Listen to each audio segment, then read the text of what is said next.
This episode is brought to you by Marvel Studios Echo. All episodes streaming January 9th, only on Hulu and Disney+. Rated TV MALV. Viewer discretion advised. Maya Lopez has betrayed her mentor, the notorious Kingpin. Now on the run, she returns to her hometown to prepare for the biggest fight of her life. Don't miss Marvel Studios' hardest-hitting series yet. An epic 5-episode event. Marvel Studios Echo. All episodes streaming January 9th, only on Hulu and Disney+.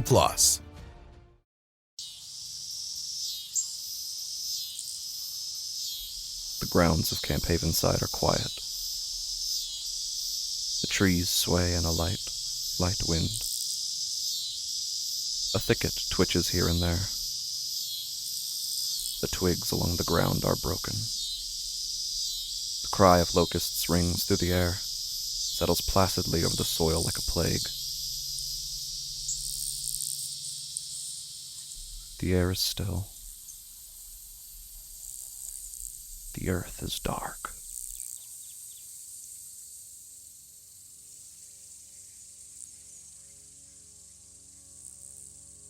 Sam walks among the empty air. He walks atop the dark soil. And amidst them Sam searches for a garden. Searches for the love and the light and the voice he had read about. Heard about. If you haven't had your shame cleansed by his blood, then you're gonna feel bad about yourself. It's only natural. Searches between the setting sun and the tessellating stars for the fabric that holds them together. What is it that's going to try to distract you or bring you down? Try to get in the way of you connecting with God and spending this week with our Lord? Searches for the secret. The truth that was told to everyone else around him, but that he had somehow never discovered. I'm here to strengthen my faith, to pray to God and listen for his reply, so that I may know him better. Searches for the strength. The strength. This morning, church family, I ask you, are you up to it? Are you ready to meet that ask? Searches for God. The Lord will send on you curses, confusion, and rebuke in everything you put your hand to, until you are destroyed and come to sudden ruin, because of the evil you have done in forsaking Him. To pray, studying about that good old way, and it'll get you. Sooner or later, that's bound to happen. Good Lord, show me the way. Sam finds something else. Let's go down. Sam, Come on down. would you believe me if I said that I hadn't been alone in the cabin? Night falls upon the camp. One day, you walk into the cabin, it's all empty. Until BAM! It shows up right behind you and gets you. The locusts go quiet. The leaves go still. Is that so? Sure is. So should I be afraid? Oh, yeah. The trees continue to sway in the light. Light, wind. Something horrible is in the woods, Sam.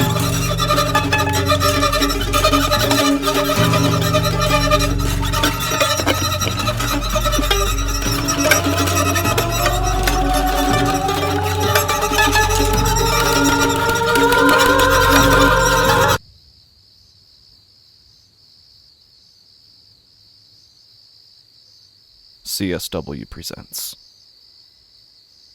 Hemophobia, coming October 29th.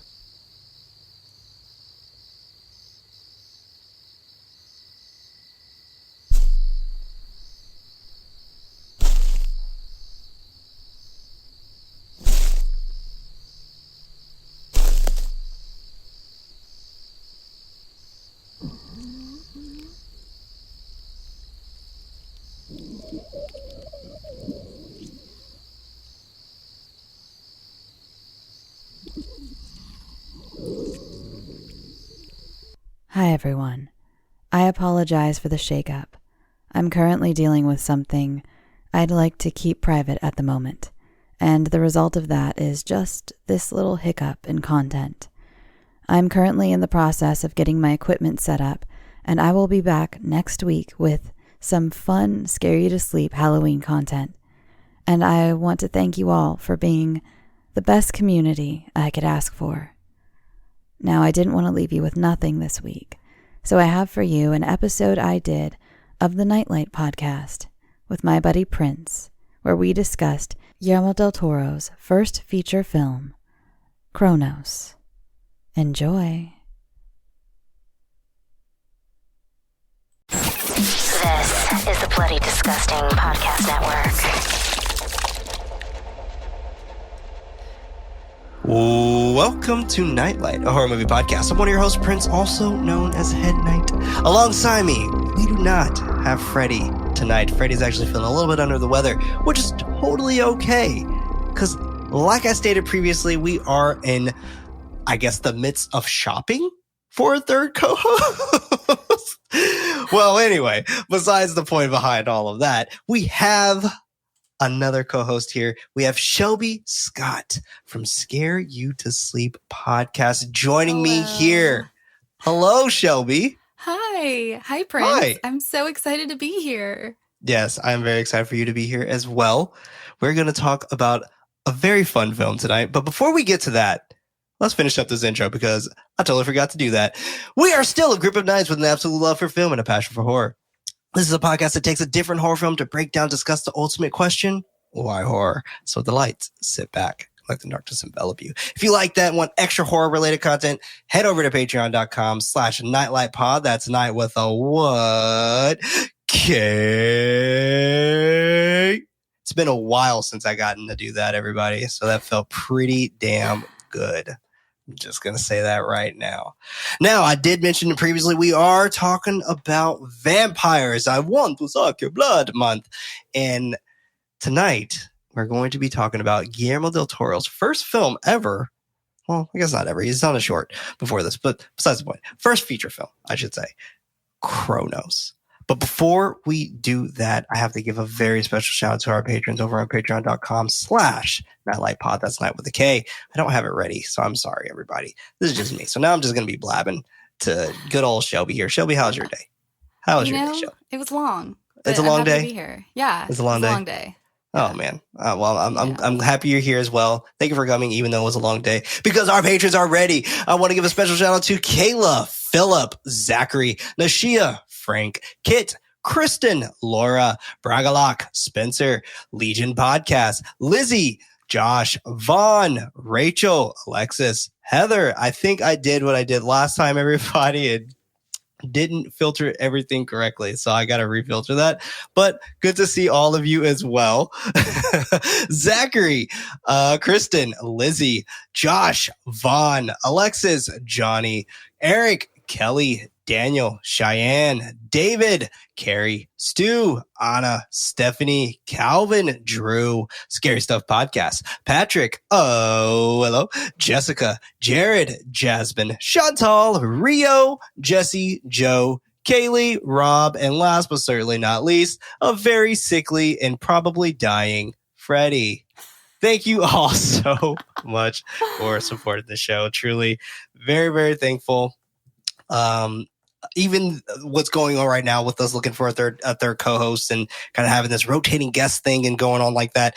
I appreciate y'all just kind of rolling with the punches with everything and just having a good time. And, hopefully you like everybody that we bring on the show because they are obviously our friends. We're not just bringing on strangers. Please like Shelby. We all need to be loved.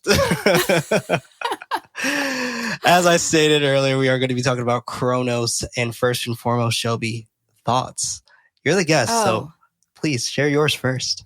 I love this movie. I was telling Prince before this that it means a lot to me because I started out in special effects makeup.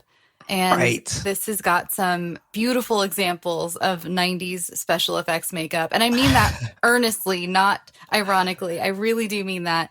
And the story is beautiful. And it's it's so fun years later seeing the seeds of what Guillermo del Toro eventually has become, you know, and seeing the little bits that like he kept along the way. I mean, including Ron Perlman. Ron Perlman is a big bit he kept along the way. And, very true. Right? So I absolutely adore this movie. Yes, I'm so happy that you do. I'm a huge fan of this movie as well. It's one of my favorite Guillermo del Toro films. It's something so special about it, and something so endearing and charming and unsettling, to say the least. But for me, it's as weird as this may sound, for me, this is a very comforting film. And definitely. It's easily one of my favorite vampire movies of all time. And I wish Guillermo del Toro would go back to doing vampires like this that are just weird and kind of just very strange. I feel like the closest we've gotten to that was The Strain, where he had those little worm thingies. That's probably the closest thing we get to this blood-sucking bug. I have a lot to say about the bug when we get there. We've got a lot to say about this bug. A lot to say about the bug. It's a weird bug. Reminds me of Power Rangers, but it's okay. But it's interesting because the thing about this film that really encapsulates Del Toro is, and you said it perfectly, is that like it's pretty much like a blueprint. Like it's us getting little nuggets of what he was to become. And you watch this film and you can immediately tell, oh, this director is going to be a fucking star. Like it's just, the bare bones things were there. The skeleton was there. The foundation, whatever you want to call it, was all there inside of this film, which is honestly phenomenal. And I could gush, and I will gush about this film because I adore this film. And there you go, everybody. You got the seal of approval. The absolute adoration. Well, you know, it's funny you say that. My husband, when we were watching it, he hadn't seen it yet. And he kept saying, he's like, are you sure this is his first movie? Are you sure this is his first movie? Like, it does not feel like someone's first feature film at all. At all. This is someone who has either like just really truly studied the art of filmmaking, or someone who who's very tenured, who's very, very seasoned inside of directing and filmmaking in general. And obviously, eventually now, Del Toro is a very seasoned veteran, but Del Toro is very much into books and learning about just things that he loves. And I find that to be fascinating. There was an episode on, I think it was called Visitations. I'm not too sure if you remember that, with Elijah Wood and Noah Daniel or Daniel Noah, one of the two. And they visited Del Toro, and that was their last episode. That was 2 episodes long, with Del Toro talking to him for like 4 hours. And it was so fascinating just hearing him initially just gush about mediums. I'm not going to say media, because it was books, it was film, it was music, it was kind of just everything that he's so inspired by. And to me, I was just like, that is so fucking cool. Like, that is such a fascinating way to have everything kind of presented inside of your life and just kind of put in the work that you choose to do. The utmost respect he shows to every aspect of filmmaking, from writing to lighting to makeup to sculpting to just every aspect, every detail. It's like he's equally as passionate as he is being a director, which makes him such a fantastic director. Exactly. And the beautiful thing about it is that he is just a fan. First. Yes. But he's a fan first. Ultimate fanboy. Exactly. A film, right. You know? Because Del Toro, I feel like filmmaking wise, he doesn't really have a style, but creature design wise, okay, yeah, we can tell we're watching a Del Toro film because of the creatures. But if you watch Nightmare Alley versus, I don't know, Mimic, you probably wouldn't know that that's the same director. Yeah, definitely. So many people didn't realize. I mean, Nightmare Alley, I feel like didn't get its due marketing. I really do. Loved it was Nightmare very poorly Alley, marketed, and I really feel like it didn't get its praises enough, because I feel like a lot of people didn't even realize it was a Del Toro movie, and going in, it was so different. But that's what I love about him. I love that we had the Hellboy years, but now we have a different Del. He really. I don't know, develops his style, but not just develops it and builds on top of it. It's like he completely changes depending on, I swear, it feels like depending on what book he's probably reading at home at the time, you know? Pretty much. And I'm very excited for him to come back into a more modern take on things. Cause I mean, I love his stuff that are period pieces.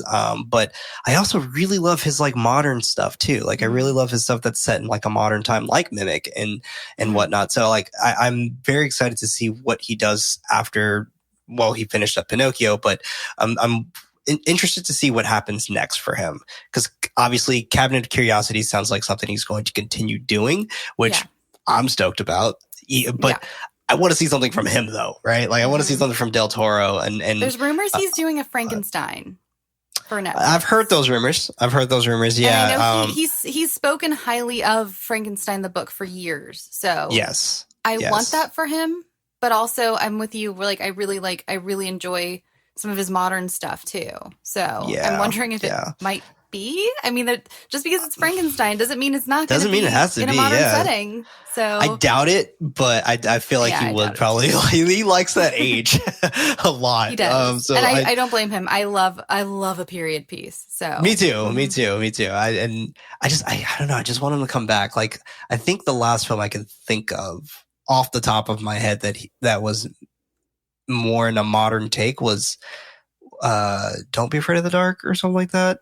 Oh yeah, it was the one with like the little tooth fairies, which was also a remake. Katie Holmes, yeah, Katie Holmes, exactly. Yeah, so that's the only one I can kind of think of that he actually directed. Did he direct that, or did he produce that? I want to say he did. He did direct that, right? Now I'm fucking designed the little fairies myself. because I remember like the little fairies were like they were a Del Toro that was like creature. his little creatures. Because like now I feel like I'm just second guessing myself. Let me take off these producer credits. Let me see here. All right, he did not direct it. Okay, he didn't. He did not direct it. He I produced would have bet money on that. I really that definitely got me. So never mind. They must have used his name a lot for the marketing because I swore I remembered him directing. It must have been a lot of like he had to producer credit and probably just kind of went from there. Yeah, he was a producer. Don't Be Afraid of the Dark. Who directed this? Troy Nixey directed this. I think this was Troy Nixey's only film. Yep, that was it. That's strange. It was a good. Hell of a film to start and go out on. I did too. I really like that movie actually, quite Katie a bit. Holmes' but legs being bent backwards. It's pretty awesome. That's pretty great. Pretty great stuff. Very, very happy about not happy endings. But Shelby, you ready to talk about this movie Cronos a little bit more here? Let's do it. Cronos, directed by Guillermo del Toro, released March 30th, 1994. Hell of a date to release this. What a weird time. Just springtime, 1994. Interesting. Fresh-faced Guillermo. Guillermo, just wet behind the ears, ready to rock and roll.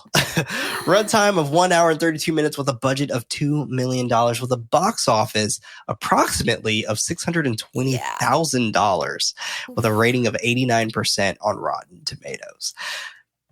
I was I was not entirely surprised because I still feel like no one knows this movie. I agree.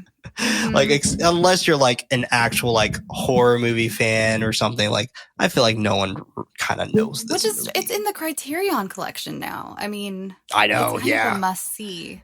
I'm so glad you actually had me watch it on HBO, which had the intro for like the Turner Classic Movies with Guillermo like talking about it, and that was fantastic. Yeah, it's really, really great when you watch it on there because you get kind of the full blown experience if you don't have the Criterion collection DVD or Blu-ray.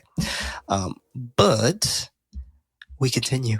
We open to the sound of multiple clocks clicking and chiming as we go through opening credits. We fade to gears, cogs, and carcasses of bugs on a table. A man VOs, quote, in 1536, fleeing from the Inquisition, the alchemist Herberto Falconelli disembarked in Veracruz, Mexico. end quote. A man with a branding on the back of his hand writes something down and reads out of the book afterwards. The VO continues that Roberto was appointed as the official watchmaker, which determined him to invent something that will be the key to eternal life, naming it the Cronos device. The man heats up a rock, breaking it apart to receive the scarab-looking device. This was great right off the bat. Oh, just fantastic. The setting. Just right off the bat, you're just fucking in. We got alchemists. We got watchmakers. That old ass little book, like old ass little book, his little journal. Yeah, the attention to detail in doing correct, like I want to say it was either brass or gold what the little device was, but using like that old technique of like plaster and wax and like him breaking it apart. I was like, as like a history buff, I was just like, oh my God, like he's like doing it the right way. And this is what I mean by like Guillermo del Toro's a fan. Like he's just a fan of just everything. Well, the name of Fulcanelli, like he was named after an actual alchemist who disappeared in the 1940s. Yeah. Yeah. And like just it's so cool. It's cool. There's like nothing I can say right now other than reaction. But it is something. It is something about this scene in particular that really sticks out to me. And one of those things that sticks out to me mainly is the fact that we have this watchmaker who is initially just trying to turn back time. Yes. And that's all they're trying to do. They're trying to live forever, which in my opinion is the way to turn back the clock, because you yourself are keeping yourself young or backwards or whatever. And I found that to just be super fascinating, but it's interesting how this correlates to eternal life for vampirism as well. Right. Yeah, it's definitely such an original take on vampirism. I mean, absolutely. An original take on vampirism. And it's funny because it's not so original take on drug addiction, right? I mean, because it's just the correlations are so parallel to where we have this person who's seeking something so much to the point where they achieve it, and then they're addicted to that whole concept of just either keeping young or having this kind of eternal life concept. And they know it's hurting them, but they need it. But they need it. Exactly. Oh, so well said. Fast forward to 400 years later, nurses are rushing to the aid of people that are stuck and unconscious underneath rubble. The man is one of the victims. His skin, quote, the color marble and moonlight, end quote. Beautiful way to put it. Someone assists concrete off of him, revealing that he is impaled through the chest. His last words being, "Su tempore." This being the alchemist who shall finally perish. Fade to the alchemist's home, the VO mentioning that the authorities located his residence. They never fully revealed what was found. Bowls of blood inside the studio with a man hanging upside down, filling the bowls of blood. Fuck. Yeah. Just that alone is just great imagery. It really was.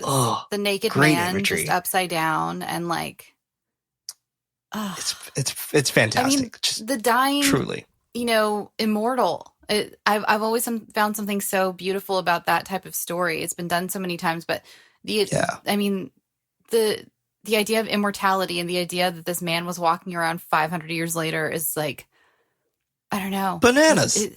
It's bananas. There you go. It's bananas. Just fucking bananas. Just fucking peel back, fucking bananas. After a brief investigation, the mansion and everything inside were sold at a public auction. Excuse me. But the Cronos device was never mentioned, which had everyone to believe that it never actually existed. However, the device is inside of an archangel statue waiting to be discovered again. Title card, Cronos. That was not in the movie, but imagine. Could you fucking imagine that? Like that would still be great. He just couldn't afford it at the time. It's been in every Guillermo del Toro movie since. It hasn't.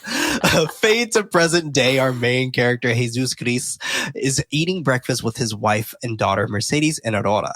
Him and his daughter have a beautiful bond, while the mother and her are a bit more cold toward each other. Jesus and his daughter unwrap the car to head over to the shop Grand Bazaar, I think is how you pronounce Bazaar, it, yeah. Antiques. He carries her on his shoulders, unlocking the shop and placing her down so she can run off and set up. He picks up the mail, looking through it before handing it over to Aurora. Later that day, they are playing hopscotch until a customer comes into the store full of antiques. It's just kind of nice that his floor is just fucking cobblestone. It's just, it was such a cool shop. Nice. It's such a cool shop. Must get really cold in there, but well, it is Mexico, so it is Mexico. Yeah, it could. I guess. Well, it's probably just really hot. Yeah. It's just who knows. Jesus watches the man glance and walk around the store. Neither of them greeting each other. The man peeks through multiple statues. Jesus asks if he could help the man with something. Excuse me. The customer greets him. Jesus reassigns the question if he could help him with something else. The man ends up walking out of the shop after seeing the statue. Jesus goes over to it, getting a better look at the statue, it being the one that's housing Cronos. Cut to him and Aurora working on a puzzle together. They hum a tune together before Jesus starts singing it. The statue is sitting on the desk in front of them. They don't notice the roaches spilling from the broken eye right away. Not until she is going for her next puzzle piece, and one scurries away, causing them both to get up. But Aurora is that fucking G, because she's about that action, smacking the shit out of it with a newspaper to the point where her dad's like, okay, calm the fuck down. Yeah. This was great. He stops her, commenting about provoking them will only make it worse, even though he was scared shitless. He taps on the statue, finding the hollow points on it to open it up. He pries it open, opening it from the bottom, removing the top section of the statue, finding the Cronos device in a knapsack. He pulls it out with the handkerchief, Aurora eagerly looking alongside him. Jesus carefully unravels the cloth to reveal the golden beetle-like device. The both inspect it. The man who came into the shop earlier is with another man who's on the phone outside the shop. We jump to who they're speaking to on the other end, which is Angel de la Gradia, willing to tell the main one in charge about the finding of the statue. He walks through the factory, doing a terrible job at dodging sparks flying into his face. He just couldn't catch a fucking break from those sparks. No. It was just like, I don't think that was supposed to happen. That was so many sparks. I was like, I feel it. It kind of made me to the point, like, you would think, like, does that hurt? Like, I know. like, is that hot? Like, it's the way you kind of made it seem like it was more irritating versus than like, holy shit, I'm burning. Like his face was moving, right. Yeah. Oh man. He heads upstairs through a freight elevator inside of a closed door with gloves and a face mask on his head. He moves a silver platter through a meal gate. He puts the mask over his mouth, calling in that he's ready to head inside. They buzz him into the room. He calls out to his uncle, De La Gradia. Moving the platter toward him, he walks down the hall seeking his uncle. Many of the archangel statues wrapped with plastic hang through the cold hallway as he finds his uncle scowling as he sits on his bed. Angel takes the lid off, excitedly showing him his pills and the new draft to his will. And I love this. He's like, here's your red and blue pills. Enjoy, uncle. De La Gradia, who I'm going to refer to as DLG from now on, shushes him, raising his cane, causing Angel to flinch. He questions Angel about being so nosy. Angel ignores the question, bringing the subject back to his will. Like, just sign this shit so I can get fucking paid. He's so brazen the whole movie about it. He's like, I just want you to leave all your shit to me, and I want you to die. Mm-hmm. That's pretty much it. Like that's how he lived his life. Just waiting for his uncle to fucking die. Yep. And I'm just like, damn. I was curious though, like I assume his uncle probably took him in as a child. Like I'm just assuming like his parents died or something. Mm-hmm. And maybe his uncle didn't have children or whatever, and he was the next in line, which is why he wanted him to sign his will. But he was really eager, and it was like blatantly eager to the point where I'm just like, basically to his uncle's face, like, I can't wait for you to die. So sign this. Sign this and fucking croak already. Needing him to sign and adding that the buyer called them, DLG signs the will. Angel takes his mask off, frustratedly placing his hand on his head. DLG hands it back to him, wanting to know what the buyer said. Angel nonchalantly shares that it's the same thing. Quote, they found another archangel, end quote. DLG doesn't understand what he's waiting for. Angel doesn't want to do it. Wanting him to get someone else to do his dirty work. He raises his cane at Angel again, grabbing the alchemist's drawing of the archangel. I mean, I can't blame the uncle for like wanting to like, I guess, find this piece. Trying, yeah. I mean, and which is why I feel like he was so not caring about the will, because he was like, I'm going to fucking have eternal life soon. So, yeah. like, this will means nothing. Forever, so. Yeah. So fuck you, nephew. Exactly. Showing him and reiterating that it isn't garbage, Angel groans that it looks the same to him. That being part of the problem, DOG commands him to open his eyes, knowing that this one will be different and it'll be his. Cut to Angel going into Jesus' shop with Aurora playing hopscotch. Angel greets him in English as he walks in. Jesus asking in Spanish what he can do for him. I thought this was interesting. Like, we had Angel speaking in English most of the time, not all the time. Like, he knew how to speak Spanish. But we don't have Jesus speaking English at all. We do have the uncle speaking English every now and then. I just found this to be an interesting blend. English, clearly. Right, like really well. Like he answered him perfectly. I liked that Angel was like almost begrudgingly knew some Spanish. Like, right. I don't really want to be down here. I'm here because I want to take over my uncle's, all of his shit and get my plastic surgery.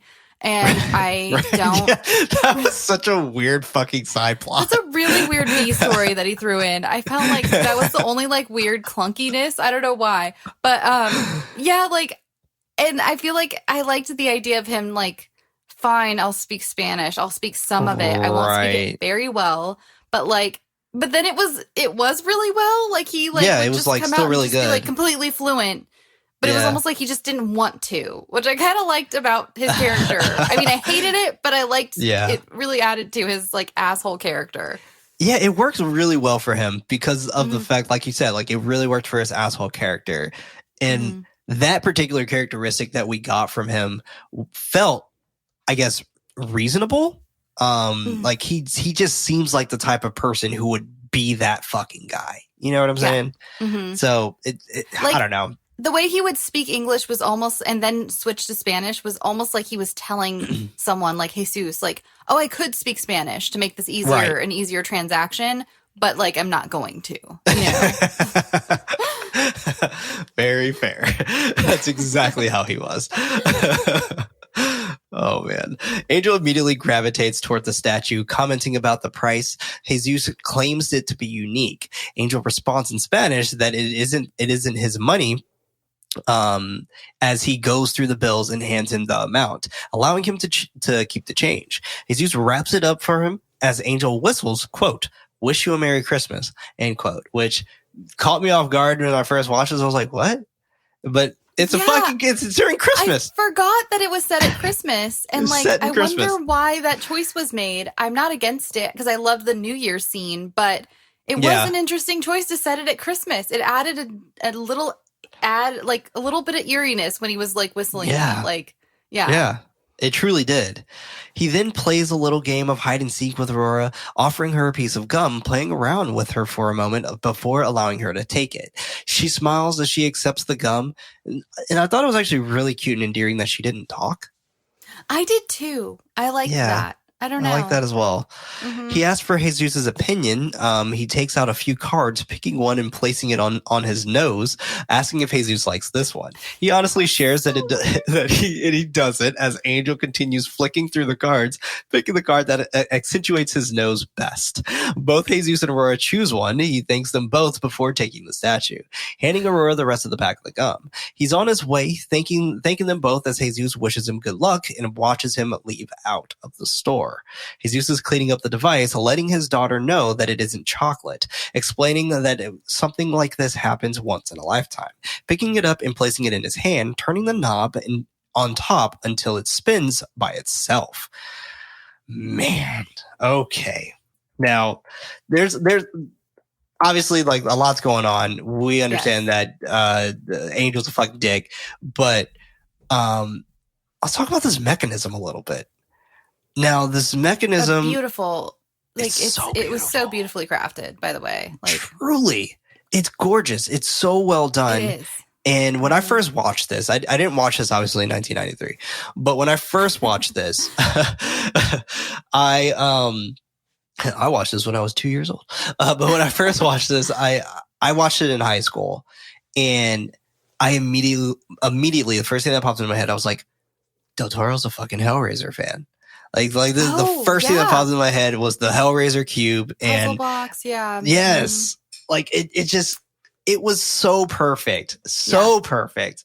Just loved every moment of seeing that in this moment, and I just thought that was really, really cool and really clever to have a kind of a mechanism type of puzzle in a way that just starts the engine, I guess, of this this device. Since we've seen that Del Toro loves his mechanisms, like he does cogs and things. I mean, the character from Hellraiser, I can't remember the name of the character now, but the Nazi thing that was like all mechanisms inside and was like plastic surgery and like parts. Right. Mm-hmm. Yes. I know exactly what you're talking about now. Yeah.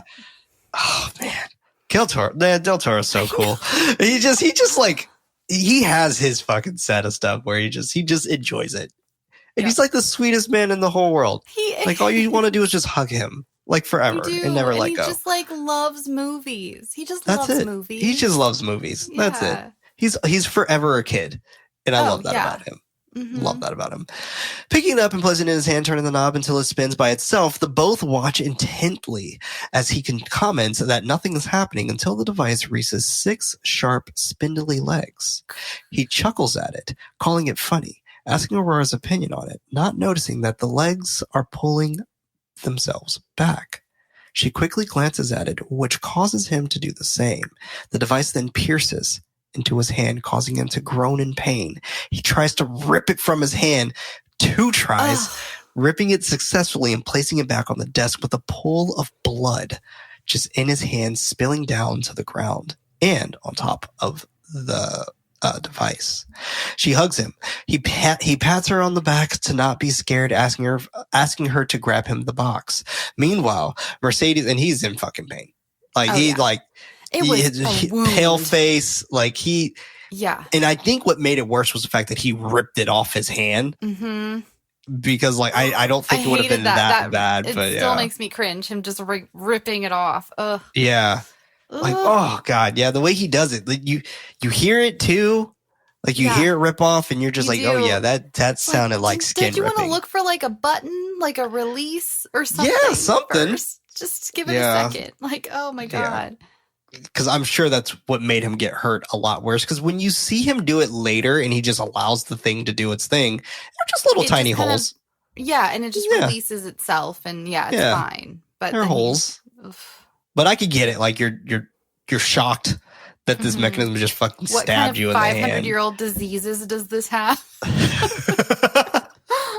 Right. That's the first thing that will probably pop have the bubonic plague on it. That's where my brain would go. Yeah. No, that's super fair. That's super fair. Oh, fuck. I didn't even think of that. But that's funny. Meanwhile, Mercedes is teaching the tango to her class with her partner that she oddly has a lot more sexual chemistry towards than her husband in the movie. Yeah. Manuelito. Manuelito, yeah. Oh my gosh. I love this part though, because this is so funny. This is like, I feel like the first official comedic beat that we get from the movie, where Manuelito is grunting as he dances, and she's like, stop grunting. While they're dancing. And it's great. It's fantastic. Yeah. After the brief dance demonstration, everyone claps, but it's short-lived when Jesus walks in all bloodied and pale and shit. He greets, and I love it. He greets her. He's like, hola. It's just ruins the vibe immediately. Back at home, Mercedes is cleaning up his wound, wondering where he fell. He lies that it was on broken glass, glancing at Aurora to not say anything. She comments that he doesn't need stitches. He grunts in pain. She calls, quote, men to be such whiners, end quote, questioning if he remembers when Blondie March died. Everyone else was soaked in blood, but she was pristine, even though she was dead. She takes the tweezers, letting him know that there's something inside of his skin, and this will hurt. He sarcastically thanks her for letting him know. She yanks it out. He wonders what it is. She inspects it, not entirely sure, thinking that it is a metal filing. Thinking that it looks more like a stinger, believing it may be from a bee. Later that night, Jesus is looking for something in the fridge, grabbing a pitcher of water, chugging almost all of it in a few large gulps. He places it back inside the fridge, getting the urge to consume the raw meat that's inside the fridge. He blocks his temptations, closing the fridge, moving to the living room, vigorously scratching at his bandaged hand. Oh, that was gross too. I don't know why. It was the sound. It was the sound. It was the sound. Like Ugh. that sound, like it sounded like just ashy skin being scraped against one another. And like it was nasty. Opening his wounds up again. Like, and I was yeah. like, stop it. Ah. Fucking cut it out. Opening the window to let air in and embracing the wind. I was like, this is a windy ass night. Yeah. Like, I don't know how cold it gets in Mexico, but obviously cold. It's windy. It's windy. Never been, but I assume that's accurate. He finds a box on the wardrobe, looking around first before grabbing something sharp up out of it. He sits down, jamming it at his hand violently, grunting in pain, but still not entirely satisfied. Oh, fuck. He goes back to scratching that turns into a frustrated gnaw. Deciding to give up, lying down on the ground. I feel that, though. The acting in that scene was phenomenal because like when he starts gnawing on it and he's just like so frustrated, it's like I haven't like had an ancient device ever like rip skin out of my hand, but I've had like it reminded me of when you get a tattoo. Yeah, that's what I was about to say. And you like it's so itchy. Oh my god! But you're not supposed to scratch it, so you're like smacking it and like you're just so frustrated and like ugh. There's Mm-hmm. Oh my god, yes, I am 100% with you on that because that's exactly how I pictured it. Yeah, it's just it like you just I don't know, like you just feel like you're dying, like your skin. Yep. You just want to fillet your own skin off. Mm-hmm. It's crazy. Yep. Oh Jesus, He moves worse than pain sometimes. I swear. Oh, easily. Oh, absolutely. 100%. 100%. Yeah. He moves to the couch.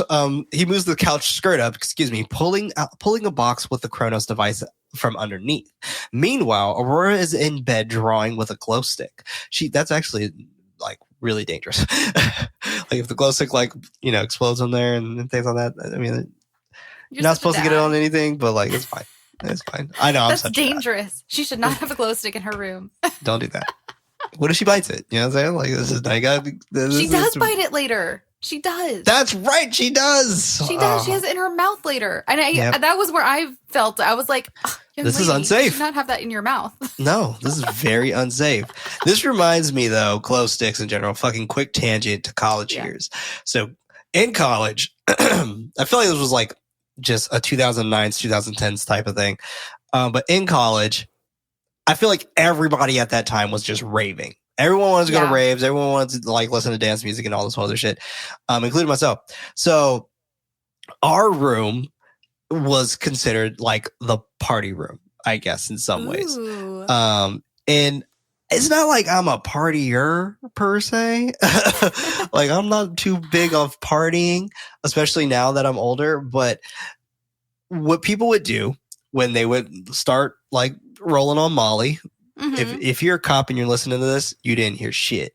But they're like rolling on Molly and we would invite them over like, okay, do you want a light show? And they were like, yeah, absolutely. That sounds great.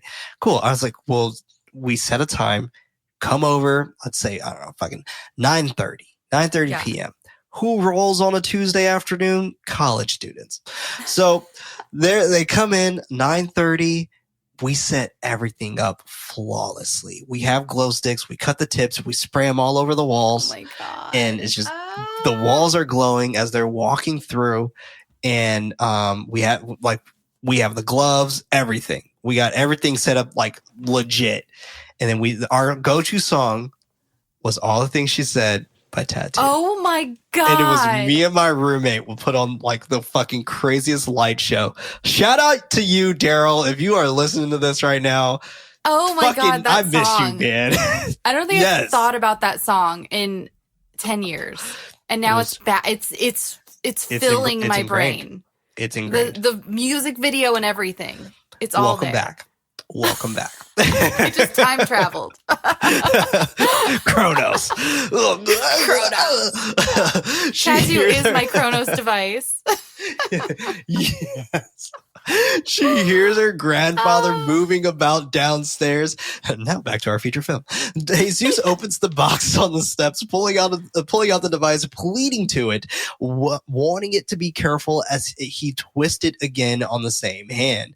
It's funny because I feel like this thing was thinking like, motherfucker, I was careful. You're the one who got all scared and shit. I know. Yeah. It extends the legs on his hand, getting ready to pierce his flesh. He quickly says the Our Father prayer before it latches to his hand, and the pain is so intense it causes him to fall back on the step. But he allows for the device to work.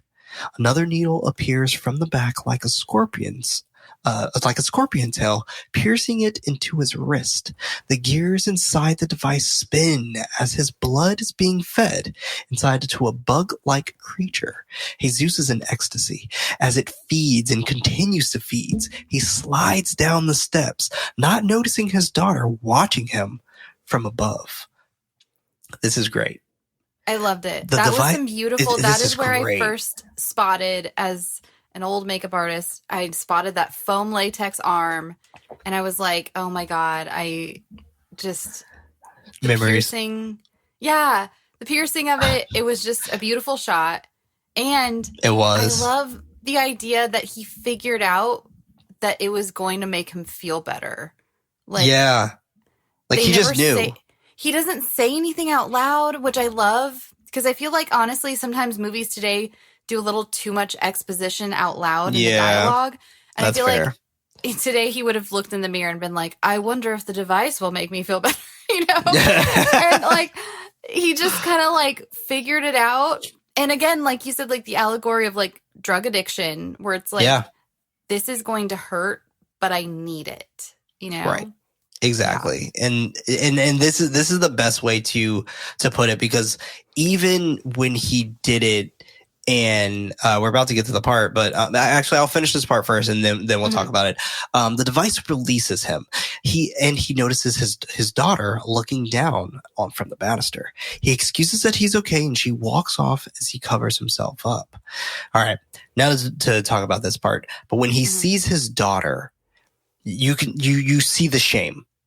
Yes. And you see how ashamed he is, and he knows that she understands what he's doing. Which is why he feels that shame, where he's just like, I'm okay. Like it's fine. Everything's okay. I'm okay. Yep.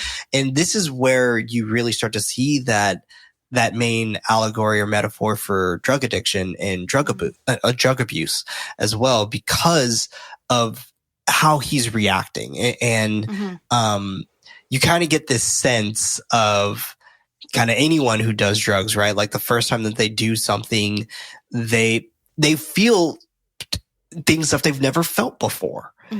So for them, it's brand new. So, and they're going to seem very chipper. They're going to seem very, I mean, I guess it depends what drug you're doing, but they're going to seem in a different mood. Right. Like, and maybe in a higher mood, which we're going to get next when like he sees his wife in the morning, like he goes in the mirror and like he shaves his face, and he goes to his wife, and his wife is just like, oh my God, I want to jump these bones, So like she's very excited, to see that like you look younger, like what the fuck?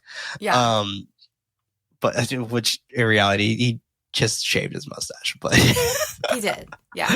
Yeah, which everyone I guess is gonna look younger if you do that. I wouldn't know because I've never shaved my mustache, never, and it will never happen. It would never happen. This thing will have to fucking fall off. You don't want a baby face. No. Okay. Fucking another fun fact about Prince Jackson over here, everybody.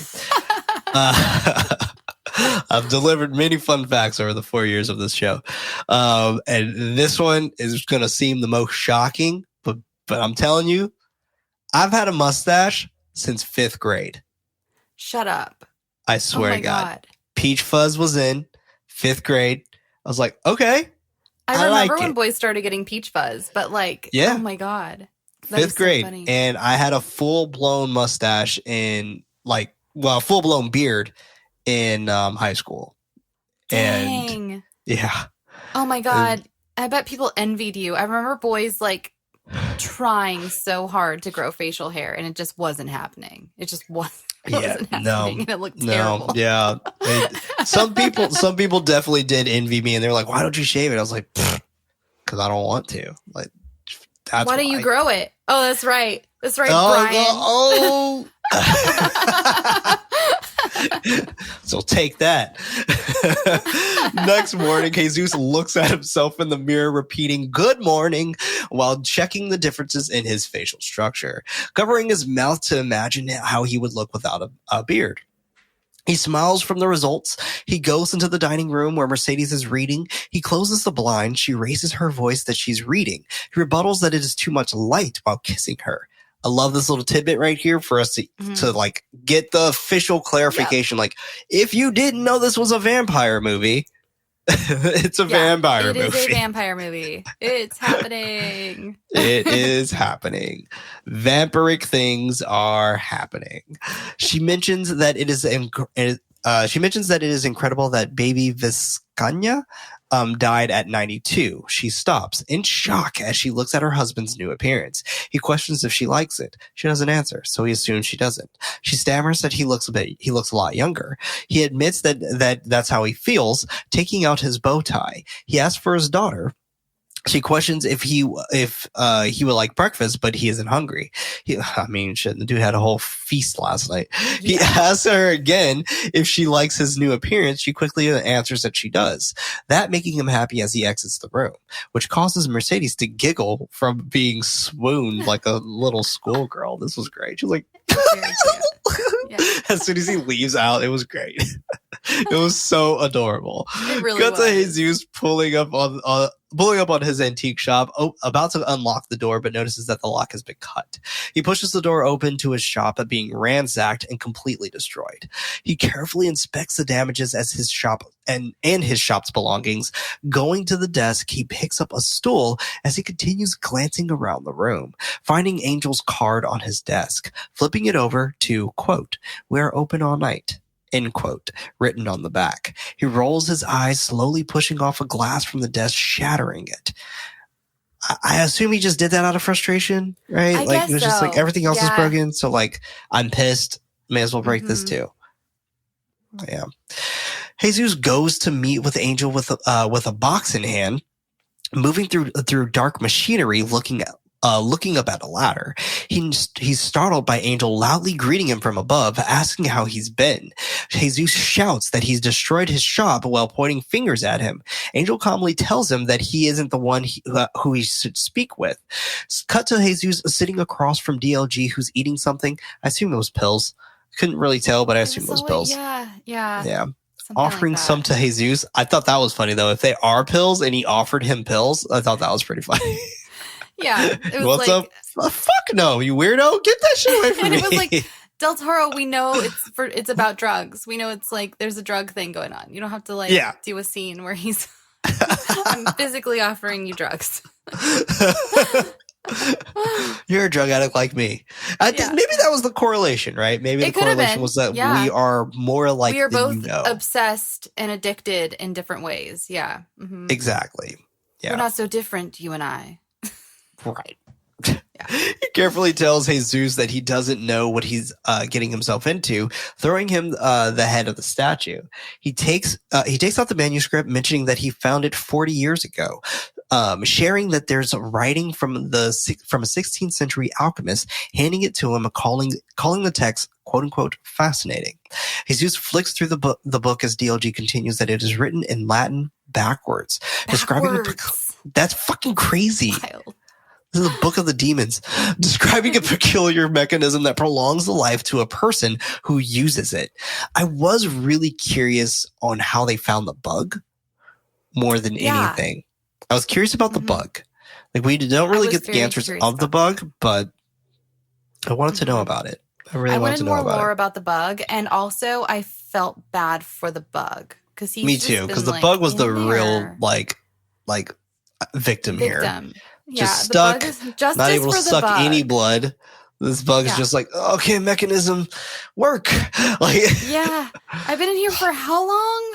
How long? At least 600 years. It's the 1990s. Oh my god! You're fucking kidding me, right? Like, that bug must have felt so much bliss when he died. I know. Oh my god! He's just like, yes, finally.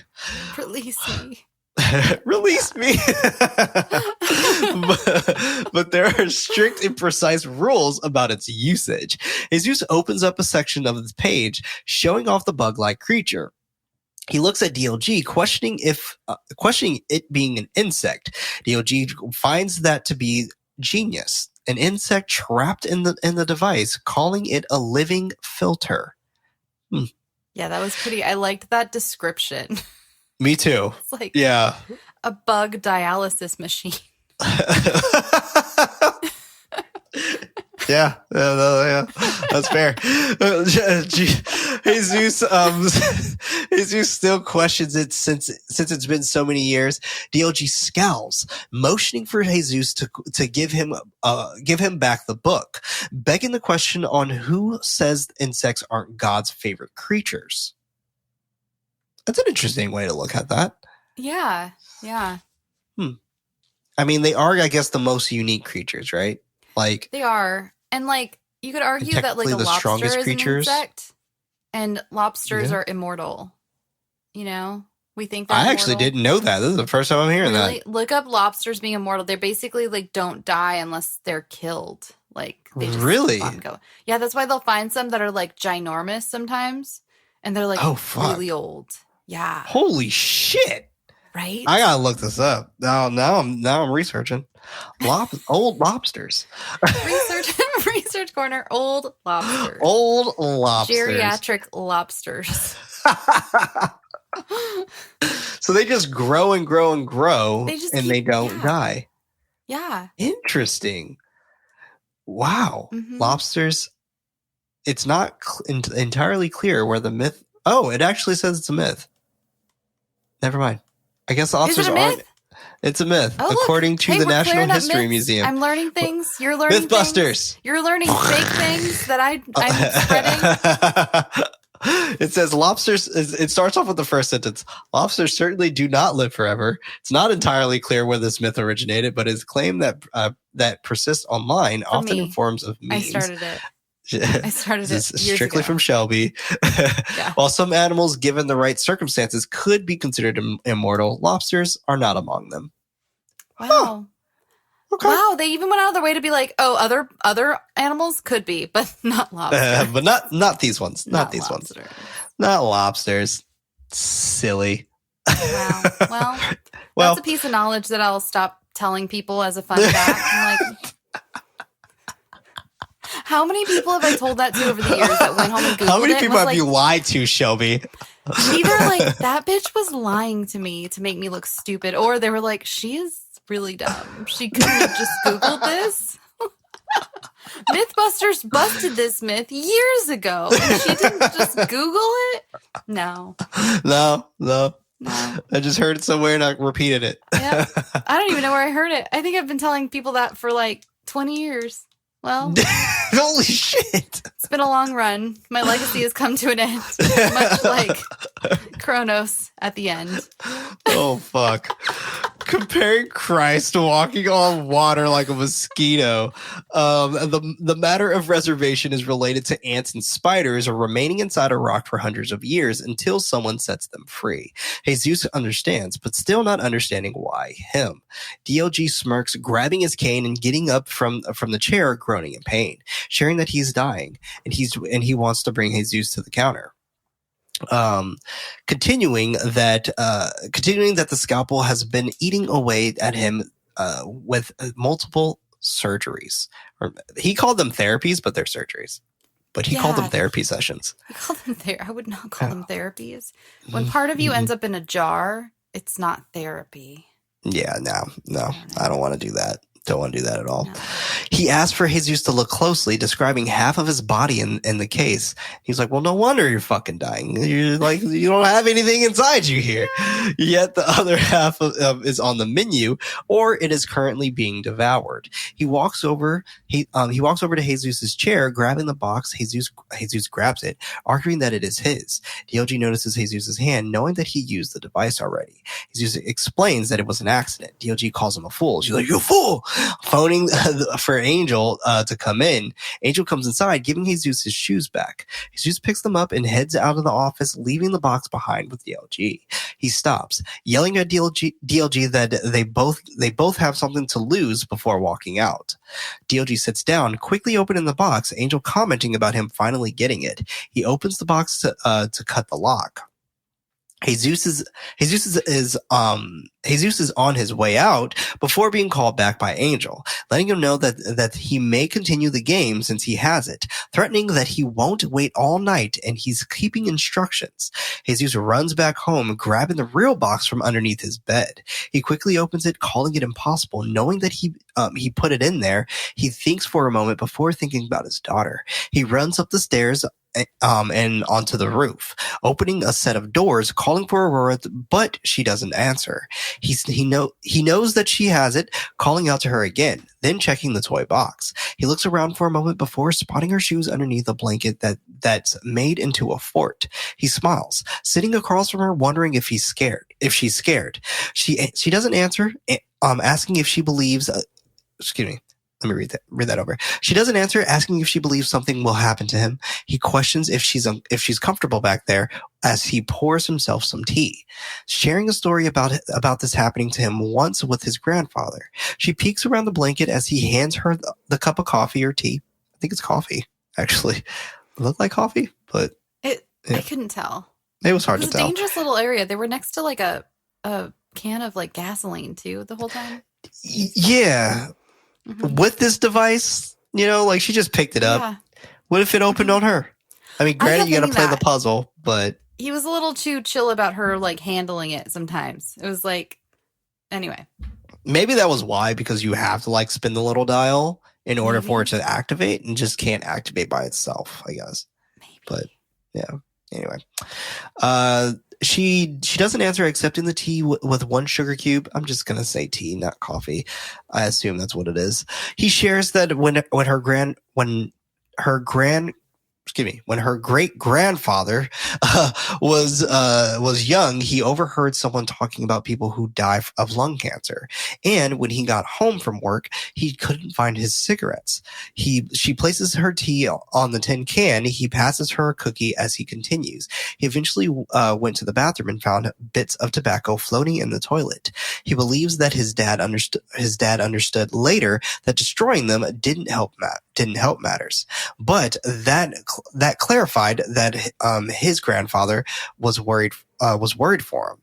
Hey there, it's the new year. You've got mood boards and resolutions, and work is back in full swing, and you don't need any extra stress in your life. And Factor's ready-to-eat meal delivery takes the stress out of meal planning and sets you up for success in the new year. Skip the grocery stores, prep work, and cooking fatigue. Instead, get chef-crafted, dietitian-approved meals delivered right to your door, with over 35 meals to choose from per week, including options like keto, calorie smart, vegan plus veggie, and more. Plus over 55 weekly add-ons. You'll have a ton of nutritious and flavorful options to kickstart your resolutions. Forget frantic lunch lunch preps and rush dinners, Factor's 2-minute meals are your secret weapon in the new year. Fuel up fast with restaurant-quality meals, all delivered right to your door. Factor now offers loads of snack options like breakfast, smoothies, juices, snacks, and more to keep me going no matter what's on the schedule. Skip the overpriced takeout trap.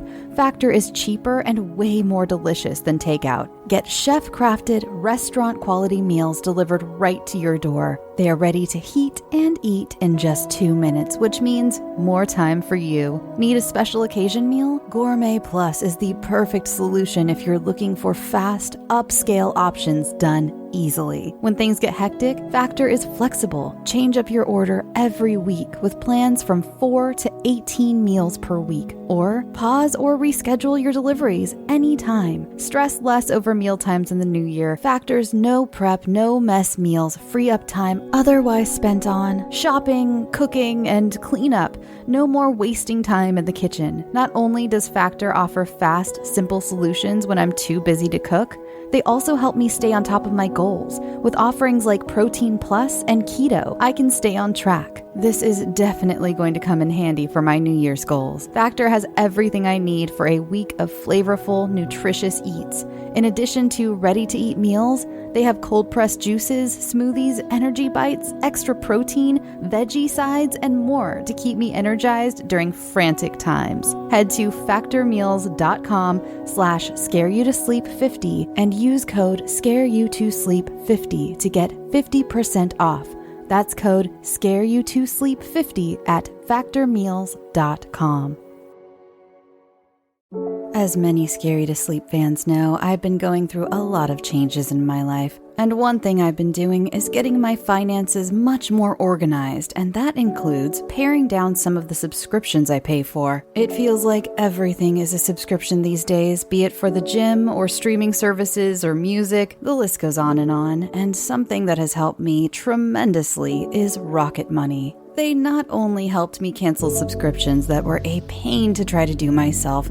Have you ever tried to deal with some of these companies directly? It's just a headache. Rocket Money also alerts me when the subscriptions I did keep go up in price, giving me the ability to weigh my options and keep those little extras that add up oh so quickly in check. Rocket Money is a personal finance app that finds and cancels your unwanted subscriptions, monitors your spending, and helps lower your bills. I can see all of my subscriptions in one place, and if I see something I don't want, I can cancel it with a tap.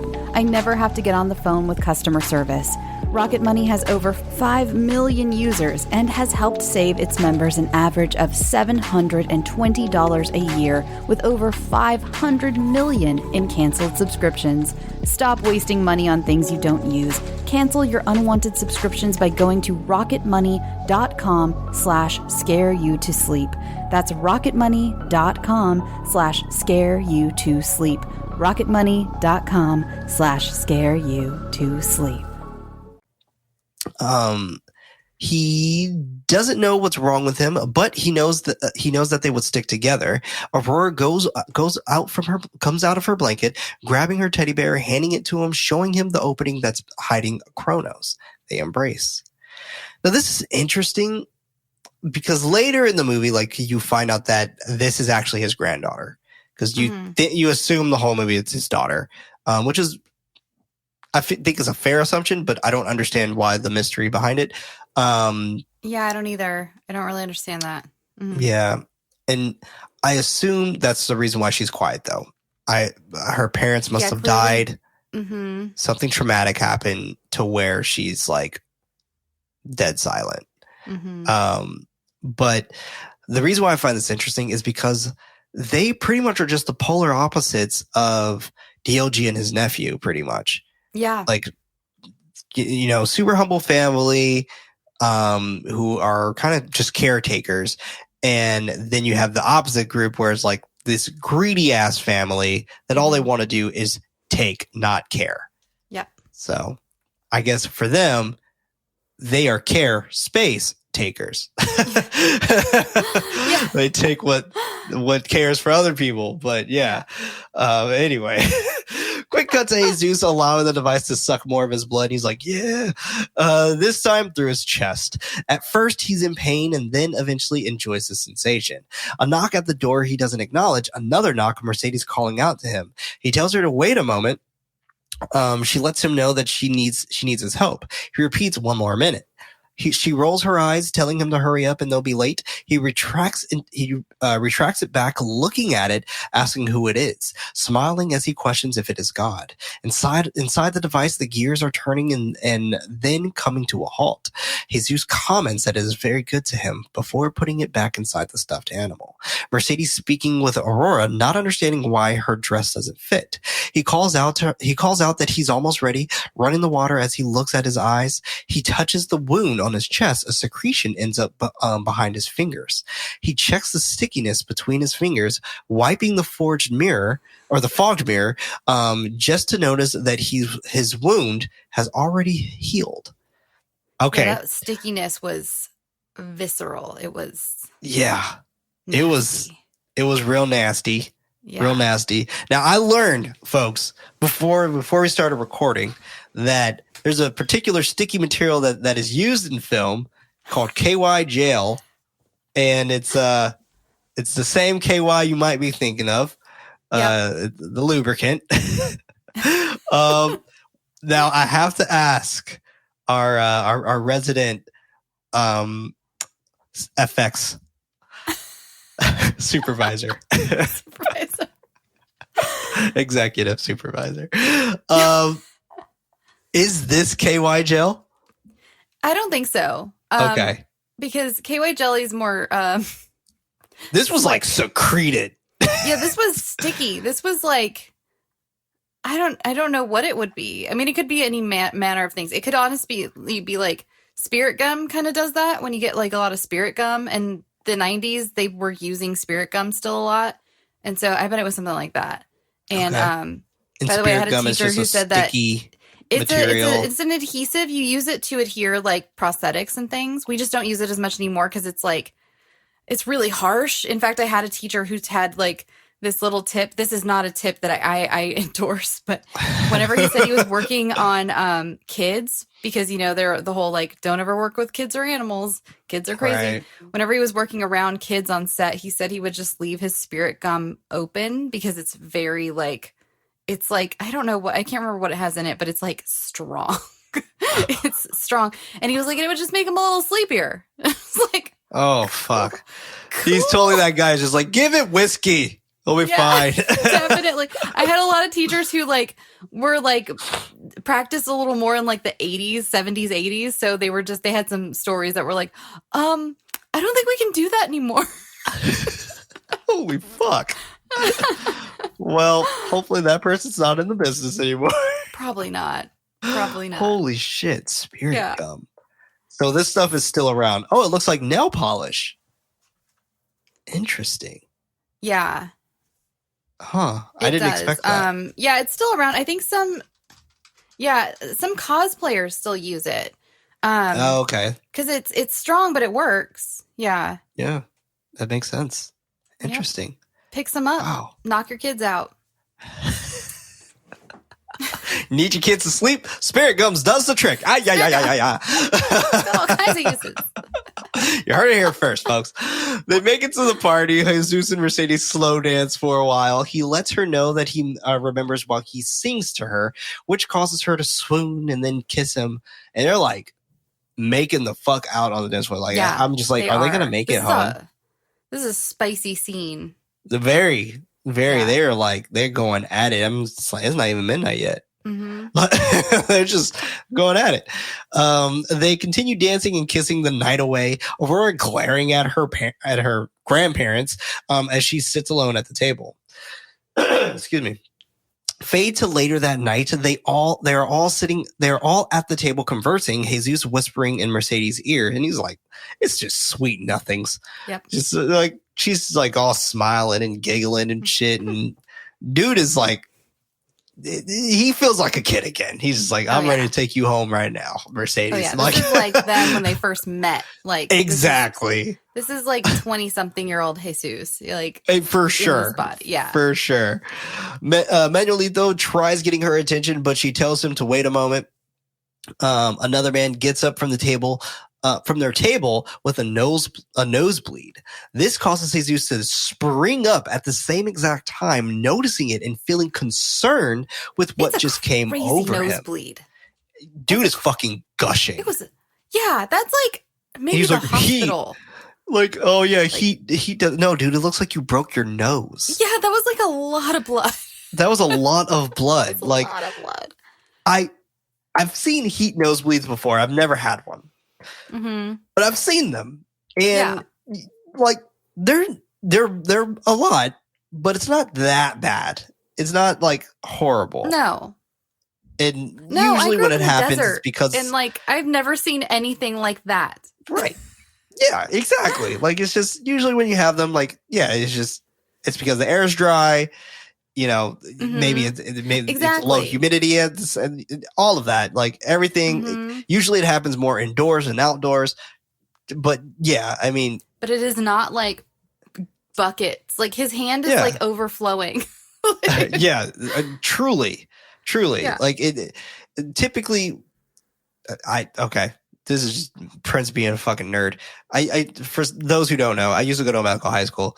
So like we had to learn about stuff like this, but it's pretty much like the nasal membranes. I didn't know that. I'm sorry. I didn't know that existed until this very moment. Yeah. Yeah. Don't worry. It's like the lobsters. No, I'm just kidding. No, it's true. I'm learning too much. My brain's splitting. The lobsters aren't immortal. They're medical high schools. What is it? What the fuck is going on with my life? What's happening? But yeah, pretty much like the nasal membranes are what causes it inside, and so it's that little piece of tissue, and it's so close together that those typically they just crack, and and that's it. Yeah, like if you don't want them in or if you're prone to getting nosebleeds because of dry heat, put Vaseline in your nose. You will never get it again. There you go. That's it. That's Vaseline. Yeah. There's the cure, everybody. That's why when I saw this, I was just like, and you blended on heat. I'm just like, you're silly. Like, not that much blood comes out. Because, like, it's like your skin cracks. And, like, you wash your hands a shit ton of times and your skin just gets super ashy and you never put lotion on. Like a little bit. Like, I've even gotten a nosebleed from, like, allergies. And that's what it is. It's like the inside of my nose is dried out. But, like, this was not that. Yeah. And this guy was lying about his Coke problem or something. Exactly. And typically, like, they usually don't even come out of your nose at all because of the fibers of your hair, your nose hair. So that's why you should keep your nose hair. You just get, like, dried blood in your nose, right? Like, because I've had that. Or I'll wake up with, like, dried blood in my nose. And it's like, oh, I must have, like, you know, Yep. Just blow your nose, put a little bit of Vaseline in. You're good. Vaseline. I feel like you're punking me. I'm dead serious. I'm not. Now I feel like I'm punking you too. I feel like no, I'm dead serious. Genuinely do it. Just don't put like a whole fucking glob of Vaseline. Just like a little bit on your fingers and just like rub it around inside of your nose. The membranes are literally right here. So like you can't miss them. You can't miss them. If it hurts, you went too far. Mercedes calls giving myself a COVID test, but like with Vaseline. Yeah. You went too far. Mercedes calls to him asking what's wrong. He tells her that he'll be right back and that he's going to go get a drink. He picks up a drink before sitting it back down to follow the man to the bathroom. He wasn't even like discreet about it. I didn't understand that. Like, why didn't he just say, "Oh, I've got to go to the bathroom"? Because you're like you're going towards the bathroom. That would have been a better alibi. Like, I just got to go to the bathroom. I'm gonna grab a drink. Because he said, "I'm gonna go grab a drink." And I'm like, well, she's gonna be able to look over at the bar 5 feet away and see you're not there. Just say you're going to the bathroom, so you can go to the bathroom. Yeah. Also, if you would have said that, someone probably would have come looking for you sooner. But anyway, inside the bathroom, he goes up next to the man, acting like he's washing his hands. As he watches the man continues trying to clean the blood, excusing that it's hot, and this always happens to him. Jesus asks if he's okay. He is, and he leaves out of the restroom. When he's gone, Jesus goes to where he bled, picking as much as he can on his finger. Another man flushes his toilet. Plays with it. Oh, dude, he's stoked. Yeah. Like, he's just this is very sensual. Like, and yes. I know this is the thing with vampires. There's always sort of like a sexuality introduced. And like this scene felt sensual because he was like, the way he was doing that blood. Oof. Mm-hmm. Yes, absolutely. Yeah. And, you know, it reminds me of Blood Couple or Ganja and Hess. I'm not too sure if you've ever seen that from the 70s. No. It's a Bill Gunn film. But it's a scene very similar to this. Especially the part we're going to get to soon. And I'm glad that you said it. It feels so sensual because for him, this is his first time, right? Like this is his very first time doing this. And you know, he's getting something that is new, exciting, but for him it feels right but also wrong. Like it's such a fascinating like duality that he's going through right now. It's absolutely amazing. Yeah. Another man thought about that. Right? Sorry. No, you're good. Another man flushes his toilet, which causes him to get up and play it cool. The man is zipping his pants back up, commenting about how nostalgic the party is. Spotting the blood on the counter, pissed as he starts frantically cleaning and being racist as fuck. Jesus watches his disappointment as the man leaves. Why didn't he just say it was his blood? I don't know. And he's really bad at excuses. That's what I've come to learn. And I have to admit, every time someone like almost like with that part, it just felt like there's no way he didn't see him playing with the blood. I don't know. It was too. I was like, that guy saw you playing with blood. Yeah, exactly. Like it wasn't that fast. Yeah. But like I would have been like, oh, my finger's bleeding or something. It's just I something. had a nosebleed because of the heat. You know, same thing as the other guy said. My fingers bleed because of the heat. Yeah. But then spots a speck of blood on the floor. He lies on the ground, sniffing the blood. Aroused by the smell, he licks it. Every lick bringing him closer and closer to ecstasy. Someone then walks in, kicking him in the head, knocking him out, and then dragging him away. Oh my God. Did you notice though, before the kick, he doesn't stop. He doesn't know it's... No, he doesn't notice. Ron Perlman. He just keeps going. I was like, oh my God, like this could be like anybody at the party. And you're just like, he couldn't licking blood off of the bathroom floor. Yeah. Like this, if this doesn't scream addiction, I don't know what does. Because like even during the 90s, that was a huge issue, right? Where like, for heroin and stuff like that, people started sharing needles a lot more because they were a lot harder to come by. And obviously that was the spread of AIDS and all that stuff that way as well. So like this concept here kind of felt like that. Like it felt like it was a metaphor of sharing needles. And it's like, God damn it. The more you even think about this movie, the smarter this movie gets. Yeah. It's crazy. Back downstairs, everyone counts down for the new year. Aurora Mercedes continues waiting for Jesus at the table. Meanwhile, he's in the car with Angel, listening to the radio and checking himself out in the mirror. Jesus groans as he starts waking up. Angel wakes him up faster as he pours the whiskey into his mouth. Yeah. He groans that it is him. Angel raises his bottle, sarcastically wishing him a happy new year. Quick cut to Angel slamming Jesus on the trunk, yelling for him to tell him where it is so his uncle can leave him the fuck alone. Throwing Jesus to the ground, asking him what this thing is, wondering why his uncle wants it so badly. Jesus questions his uncle not telling him. Angel decks him in the face, sitting next to him. Jesus explains that DLG thinks it'll help him live longer.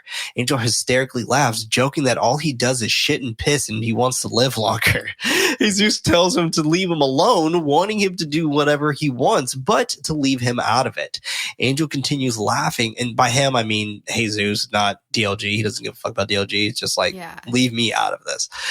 Angel continues laughing as he lies down on him. He agrees that he'll leave him alone and starts punching him more and more, each blow telling him that he will when it pleases him, winding up the last punch. And like, he legit wounded that punch like, it was like kind of cartoonish. It was very cartoonish. Like he was fucking King Kong or something. It was like, it was like, like it was so weird to wind up that punch, even though he's unconscious, hitting him even harder.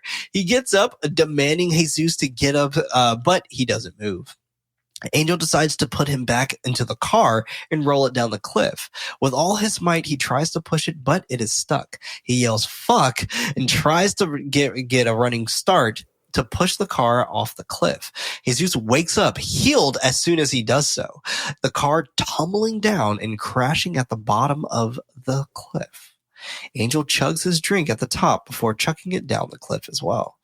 I loved his little punches before he pushes the car over. His little like psyching himself up to push the car it's just over. like it's like I could do this. Yeah. All right, here we go. You know, as funny as fucked up as Angel's character is, I love him. He's such a charming aspect to this film. Yeah. That like he feels important. Like, I feel like without him, the film wouldn't feel as gravitas as it is. Because Angel is such the bad guy that doesn't want to be the bad guy. He just wants to chill and make money. He's like, I just want a nose job and I just want my uncle's fortune. I don't really care about any of this stuff. I don't care that you're a vampire. I don't care that he wants to live forever. That's dumb. All that's dumb. I just want to own this factory and I want to get my nose job. Yeah. I want my nose to look better and I want this fucking factory, all right? That's all I want in life. He's a man of simple needs. He just needs these things. Doesn't he eventually get it too? I don't know. Does he? Either that or like, I think it breaks for sure. It breaks. His nose breaks. And he's like, not my nose again. Yeah. I thought that's why he said that, because I thought he got a nose job. Maybe. Yeah, I don't know. Who knows? Jesus is sticking out of the destroyed car covered in blood. He VOs, quote, "So quiet. My God, so much blood. All the blood is mine. I'm dying. Unbelievable. Everything is upside down. And I'm dying. Alone. Don't let me die today. I'm in so much pain. I can endure a lot more. Oh, Aurora." End quote. Jesus then dies as police sirens are heard in the distance. Fade to Aurora. That was beautiful. It was like gorgeous. Solo. And it was like, oh. Like, I feel like the English narration that I just gave it does not do justice, because in Spanish, it is so much more impactful. Mm-hmm. Like, and you're like, you feel his pain, his physical and emotional pain. Like, truly. And it's just something. It's something gothic / romantic about it, right? Like, you know, the gothic romanticism behind most of Del Toro's work in general is very much felt, but like this encapsulated it in such a way that felt Shakespearean. It didn't feel like it was trying to be Shakespearean. Didn't feel like it was trying to be its own, but it felt very Shakespearean from that period. It did. That, once again, that felt fan-made for someone who's a fan of romanticism. So it was really, really beautiful on how he kind of encapsulated the golden era and this modernistic take for vampires, pretty much. The way he was laying too was very beautiful. Like, it's like he was upside down. Yeah. You know what? It's funny. What it reminds me of? It reminds me of the Nightmare painting. The car being the goblin and him being the person who's asleep. So yeah, it's very interesting. Fade to Aurora in bed with her eyes closed. She opens her eyes to sit up and puts on her slippers. She's like, Grampy. No, go to Jesus and sit. I love the shot of her little feet going into the shoes. I thought that was very cute. Yeah, it was cute. It reminds me of my kid.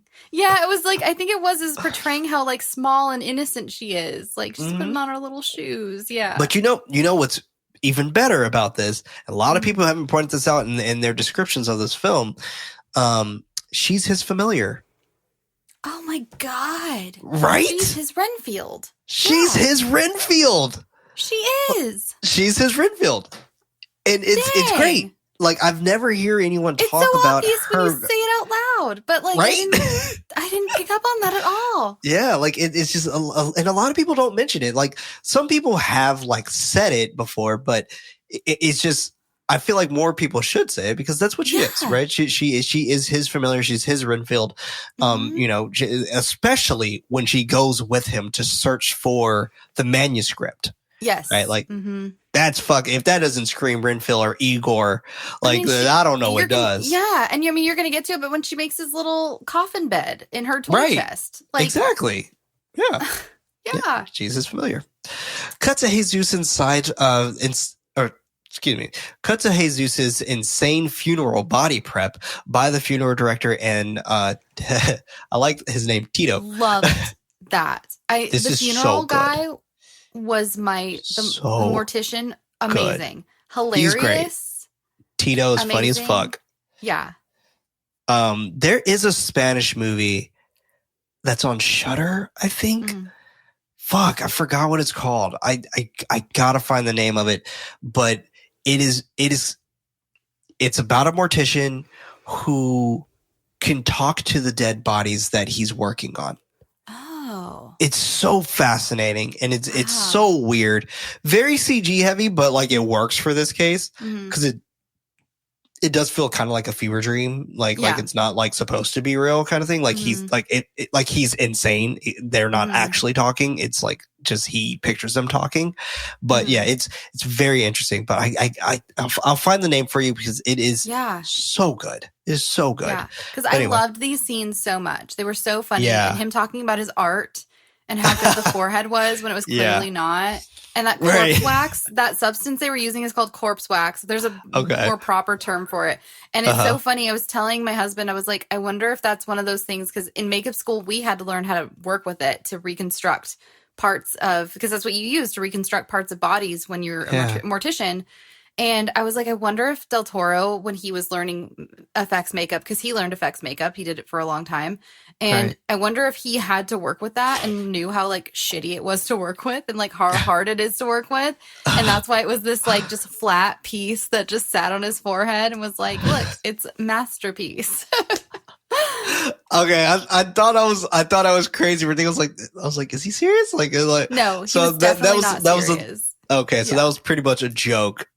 For special effects artists, in a way, I feel like. I don't know, but I found it funny in my own way. And I was like, I remember how to try to work with corpse wax. And it's all the way it like kind of sticks. It's like sticky kind of, but it's not like candle wax. It's like kind of sticky and soft. And like, interesting. Yeah, I just like, yeah. Weird. Corpse wax. Okay, cool. Yeah, I don't know shit about special effects. I just like, so I'm learning so much about everything.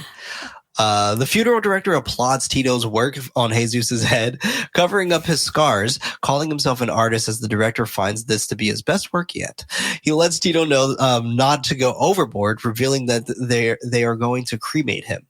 Tito was pissed, not understanding why. I loved his disappointment. He was just like, my art is just not appreciated. I loved that. And I love it when he's like, he calls him a motherfucker, like Jesus is. He's like, you should have told me before I did this motherfucker. He's like, rest in peace. And then it goes back. It was great. Tito was fantastic. Yeah. Questioning why he didn't let him know, the director claims that Mercedes changed her mind. Tito carelessly starts clothing Jesus as the director mentions that he didn't make preparations. He didn't buy a niche or a grave plot. Tito comments that they are all the same and believe that they'll live forever. Meanwhile, Angel is reading a pamphlet about plastic while listening to an audio about plastic surgery and picking his toes. And that audiobook about plastic surgery is so weird. It was very weird. It was very strange, but he's excited. Yeah. But this weird ass motherfucker sniffs his toe jam. What was that? What? And then he gets irritated by the buzz, like from his uncle. He's like, "It was like a choice." I don't know if that was a Ron Perlman like. That has to be. That has to be a Ron Perlman thing. doing something to like make us uncomfortable because it was like, what is It happening? was so There's a out of plastic left surgery field. audiobook going, which I didn't know existed, and you're like smelling your toes. You're in your underwear, but like you've got part of your tux still on. Like it was very disconcerting. It was very weird. Yeah. It was interesting. But he yells fuck before kindly answering the radio. DLG commands him to get up there. Angel lets go of the talk button to continue his name calling and profanities. DLG wants to know what happened that night. Angel lets him know that he'll be right up, putting on his pants. While he's going down the hall to his uncle's, he's fabricating his story about not hurting Jesus. DLG hits him with his cane, calling him an imbecile. He's cleaning the blood off his cane, asking about Jesus's art, wondering if Angel hurt it. Angel yells that he didn't touch him while tending to his bloodied, broken nose. He tries to re-explain what happened, but DLG doesn't care, wanting to know if he checked his heart. Angel leans back, answering that it wasn't beating. DLG wants to know if something may have accidentally pierced his heart. Angel doesn't know the difference since he's dead. DLG whacks his cane on his plastic covered statue, yelling that it makes all the difference. Angel flinches from every single hit, taking insult after insult as DLG calls him useless. He doesn't understand how someone could be deader than dead. DLG rebuttals that he knows nothing about dying. Angel still doesn't understand. DLG approaches him as he cowers, letting Angel know that he has another thing to do, wanting him to do it right, because he's not going to rest until he has what is his, adding that neither will he. Well, damn. Cut to the funeral. Angel walks down the stairs, passing up the gentle cries and conversations to Jesus' open casket. He chews 2 sticks of gum before placing the wrapper in Jesus' coat pocket. Fucking dick.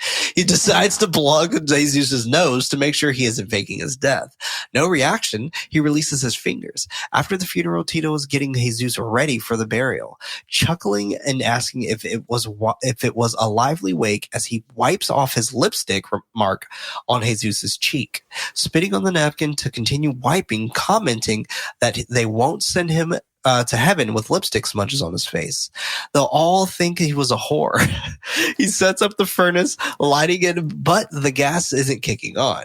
He kicks it a few times, which causes to burst a large flame and cut out, startling him. But he goes down into the basement to turn the gas line up. He hears a hissing noise coming from behind him. He then finds the resource of the gas leak, tying it with a rag. A rag around it. I love this, like the jankiest crematorium ever. It was so bad. I loved it. Like at this point, he should have just fucking poured gasoline on his body and just lit it. Right? Like Jesus Christ. Oh, but he's just. This is just like an everyday occurrence for him. This is all like janky ass fucking crematory. It's great. It's great. Back upstairs, he relights the rod and lights the furnace. The lid of the casket is still up. He closes it, not noticing that Jesus is no longer inside. Tapping the top and sending the casket inside the furnace. He sits on the conveyor belt, taking his gum out. Weird. Just weird. Placing it on a suspender so he can eat a banana. Yeah. He saves his gum for later. He does. I'm like, ew. I know. That must be some good ass gum because like I hate gum mainly because of the fact that it just wears out so fast. You hate gum? Just because it wears out. Okay. That's the main reason. This is a huge statement right now. I'm learning so much tonight. I hate gum. Well, that's the only reason. I like gum and I use it. Although it does trigger my phagophobia, which is interesting. Really? But, oh yeah. It triggers it like big time. And I think it's because my body probably assumes I'm about to eat something. Yeah. And my phagophobia is just like, yeah. And then it triggers it so badly to the point where I can't swallow anything, like even my spit. And now I have to spit out the gum sometimes so I can just like get back to normal. Yeah. It's weird. Prince just revealed a bunch of weaknesses. Triggers it the most though. So yeah. Can't eat soup. Triggers I can see that. That makes a lot of sense to me, actually. I don't know. Because I'm not chewing anything. Yeah. And like, I know it's still food. And I'm just like, well, I can't chew it. So, like, if I have soup, I have to have something in it, like I knew noodles a or guy something. who couldn't eat soup because he said his brain basically told him it was like dirty water. Like, and he was like, when I try to eat soup, the savoriness of soup, my brain interprets it funny. as dirty water, and like it's not supposed to be. No. I was like, so I totally, yeah. No, that makes sense. That makes sense. Although I do hate soup. I don't like soup. I don't like all soup. soup.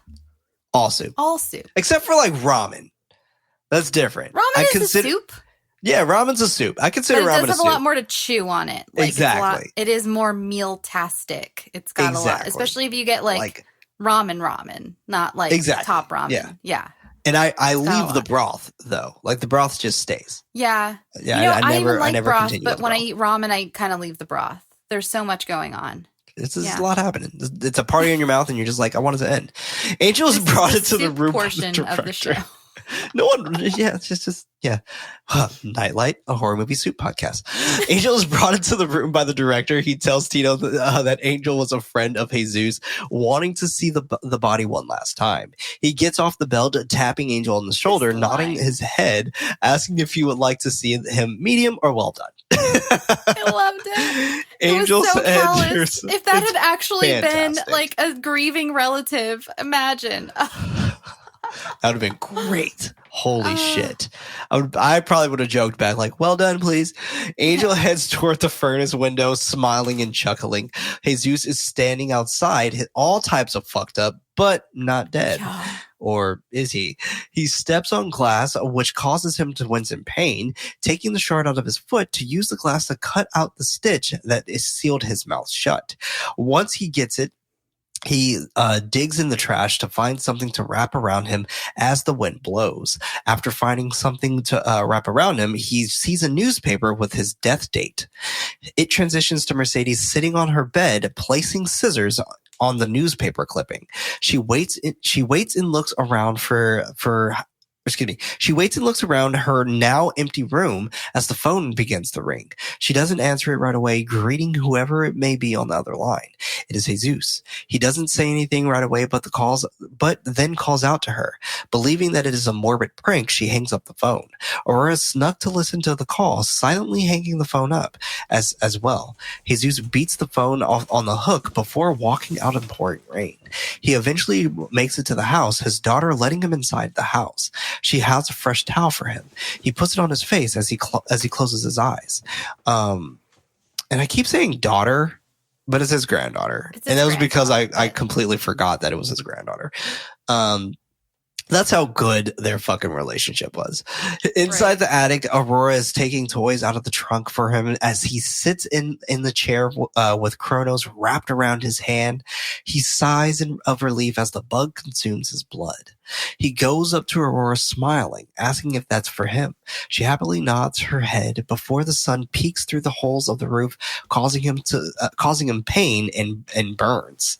He gets into the toy box, already asleep. She closes the top, smiling that he's back home. While he's asleep, Aurora is painting on the wall, awaiting his awakening. He opens the lid up as she happily stands up to greet her grandfather. Jesus writes a letter to his wife, quote, "It's very hard to write these lines to you. I want you to know somehow, for some reason, I'm still alive. And being alive is very painful for me. I'm burning with thirst, and everything feels foreign. The day, this house, and you." End quote. This was sad. It was, and he kept writing it over and over, and he was using a little marker. Like, you could tell they like purposely had him using like a kid's marker. Like, right. Yeah. Poor thing. While he's writing the letter, Mercedes is playing on the piano. He throws out the ball of paper. Aurora picks it up as he continues. Quote, "Aurora will stay with you. She will leave you this letter. By the time you read it, I will have gone to a kind of appointment to resolve unfinished business. If I've lost everything, at least I'd like to know why. Just today, I realized how much I miss you. I'll hope to find you here when I come back, willing to see me, regardless of my appearance. Love, Jesus." End quote. She closes the piano lid in conclusion with his letter. Later that evening, a security guard is doing rounds at DLG's factory. Jesus hides before the coast is clear so he can head up the elevator. He hears something fall and he goes to see what it is. Finding Aurora hiding behind something, he calls out to her. She comes around the corner. He picks her up and places her in front of him, scolding and questioning why she is there, reminding her not to come. Did she walk? Yeah, I don't know how she got there. I don't know. She must have walked. Hide in the trunk. Did he walk? Yeah. I guess he wouldn't have taken his car, right? How far is this factory? I don't understand. I don't know. It's movie magic. Movie magic. You gotta love it. Teleportation exists in movies. She pulls out Cronos. He instructs her to put it away, asking if she realizes that that they could have killed them and that they are in danger. She smiles, nodding her head. She's like, "Hell yeah, dude, I love this shit." she's so into it. She's like, "Yeah, we are in danger. Let's go fucking kill something." Yeah. Cut to them opening the mill gate to DLG's room. He sends Aurora in, who has her bearing glow stick in her mouth. There it is. Don't do that, kids. Do not do that. She enters inside the room, opening the door for her dad. He enters inside, turning on the light to look around one of DLG's drawers on his desk. Aurora explores the glass vials with DLG's organs inside. She's right next to his bed as she goes inside one of his drawers. He wakes up as soon as she takes the box out of the drawer. She hands it to Jesus as DLG quietly gets out of his bed. I'm just like, damn, for someone who could barely walk, like, you're awfully really good at being quiet. Right? Yeah. Like, no grunts, nothing. Yeah. He is just like even I feel like I like sneaky? Pop and creak when I get out of bed in the morning these days. Oh, I definitely do, and I know, like, I look back at my wife to like check, like, did you hear that? Like, jeez. Jesus opens it, taking out the manuscript. He reads it, startled by DLG saying, "It worked!" Knowing that he would be back, letting him know that the missing pages are gone. He ate them, claiming why would you do that? Claiming them to be the best meal he's had in years. That I didn't understand that. That was the best meal. Yeah. I assume it had instructions to maybe reverse something, but I'm not sure. I guess. Because that didn't make sense to me. I feel like that was probably a little more fully fleshed out in like the Guillermo del Toro lore that I'm sure he has somewhere, but yeah. Jesus brings up living like this for eternity, commenting about his skin, it rotting away. DLG nonchalantly tells him to peel it off. Jesus doesn't understand, and he's just like, peel it off. Like if it's rotting, like, why wouldn't you know that? And it's like, because you ate the book, you motherfucker. Like, that's why. Right. Exactly. Like, it's because your best meal was fucking 500-year-old paper. Yeah. With ink from fucking, I don't know, like beetle booty juice or something. God, I know. He yells for Jesus to peel it off as he rips and pulls at his skin, grabbing a silver plate to see his reflection. He starts peeling off his own skin as he continues looking at his reflection in absolute shock. He looks at DLG, wanting answers as to what's happening to him. He tells Jesus that he's been reborn as he secretly buzzes for Angel. Okay, here's my special effects question, Supervisor. What is that shiny stuff? Like, it's like his new skin is just super shiny. It could be KY jelly. I'm not going to lie. It could be. Okay, so that is KY jelly. Or glycerin. Yeah. Or glycerin. Okay. Yeah. Glycerin I do know. But, okay. All right. Interesting. Because I was so curious. I was like, how did they do that? Like, that was so, like, interesting to me. But the skin was really neat looking. Like, it looked really good. Like, the way that the scarring around the piece that he pulled off, striations in it, almost like the way that raw muscle looks, almost. Right, exactly. Like it was like a stressed forehead. Yes, it was super interesting. It was so well done, especially for 1993, where I was just like, this looks great, like really good. This looks really, really good. So it was very nice to see that. Yeah. Oh, for sure. Yeah. I was afraid. I remember being like, because I hadn't seen it in so long, and I'm like, right. Is this makeup going to take me out of it? But it wasn't. It didn't, and it wasn't goofy or anything. It was just it looked great. I liked it. Yeah. Does that happen for you ever? Like knowing the kind of the back end stuff of like special effects and working in Hollywood. Does that kind of take you out of film sometimes? It does. There's just some stuff I can't ever like, and it's not even a bad thing. Like if you like if there's someone who's like wearing like whenever someone's in a bald cap, they've got something around their neck. They've got a towel around their neck. They've got something around their neck, because bald caps, even with all of our technology, look like shit in the back. Like they look terrible from the back. Like you just can't move without it looking terrible.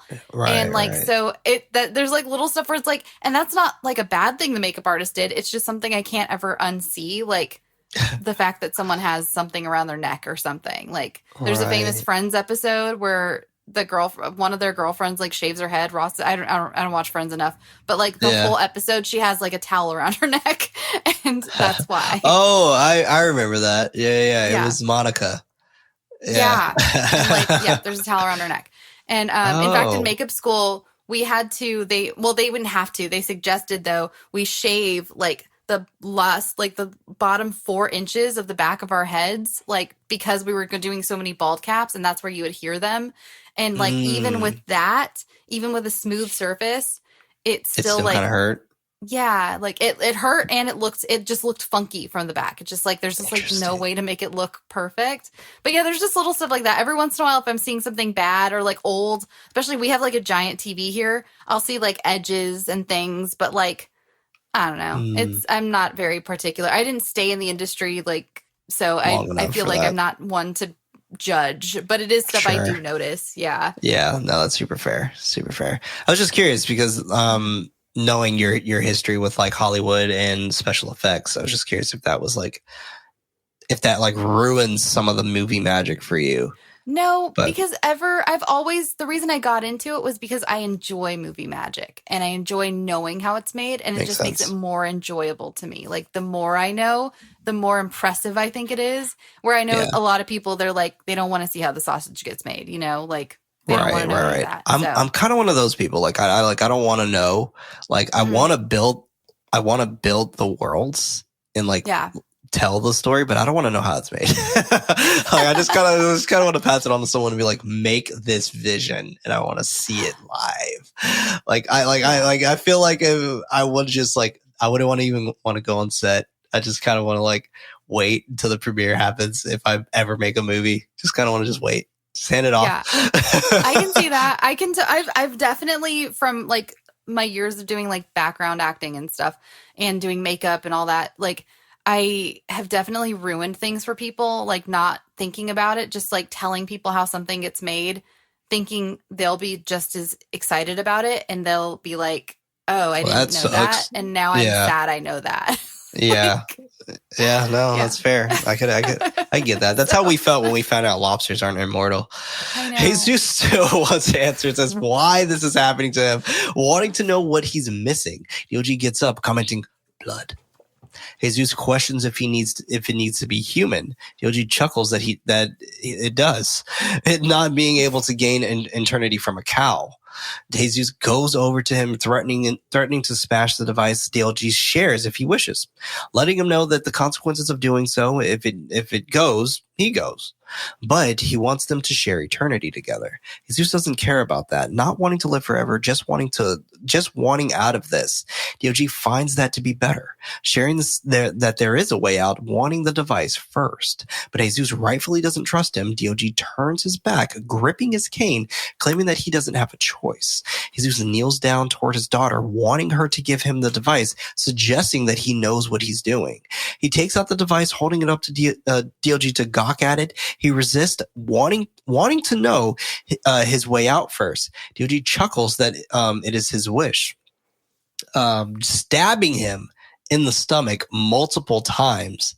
He then stumbles, trying to hold himself up to no avail. He falls down to the ground, DOG mocking the way he even bleeds, flicking his blood and going on top of him. Jesus fights back, DOG gaining the upper hand, not noticing Aurora with his cane. She calmly whacks him in the head, knocking him unconscious. Yeah, she just does that. Why was great. DLG so strong? Like, he's like a rickety ass, like, I got half my organs great replaced. Question. And then all of a sudden he's like fighting. And that's the only time where I was like winning. Yeah, that was one of the only times where I was like, Guillermo, come on. Yeah. No, that's fair. Why is he strong all of a sudden? Yeah. I do want to point out his bed, though. Like, his bed looks very reminiscent of the orphanage beds inside of Mimic in the beginning of the film. Oh, yeah. It looks just like them. I wonder if that was just them. And that was just one of it. You're just like, fuck it. This prop is just sitting in my house. We're going to use it again. Let's make 500 of them so we can have a row. Meanwhile, Angel is downstairs at the elevator, phoning for his uncle on the walkie. No response. He tries again. Jesus tells Aurora that it's time to go, handing her the device. He's in pain, but notices DLG's blood pouring out on the floor. He bends down, picking his head up, biting at his neck, consuming the blood as Aurora watches. And she's like, this is normal. Live my life now. She's just like chill. She's chilling. She's just waiting. She's like, you done, Grandpa? Girl. I know. Whenever you're ready. The amount of therapy that poor child is going to need one day. I feel like she's already kind of like just there. Like she just kind of seems like that type of kid who's like, probably has a weird fixation of hurting animals. Like she kind of like she seems like she's getting there. They're both startled by the elevator coming up and decide to hide. Angel makes it to the top, cautiously exiting the elevator. The door is still open and he bursts into the room, finding his uncle dead, or unconscious rather, on the floor.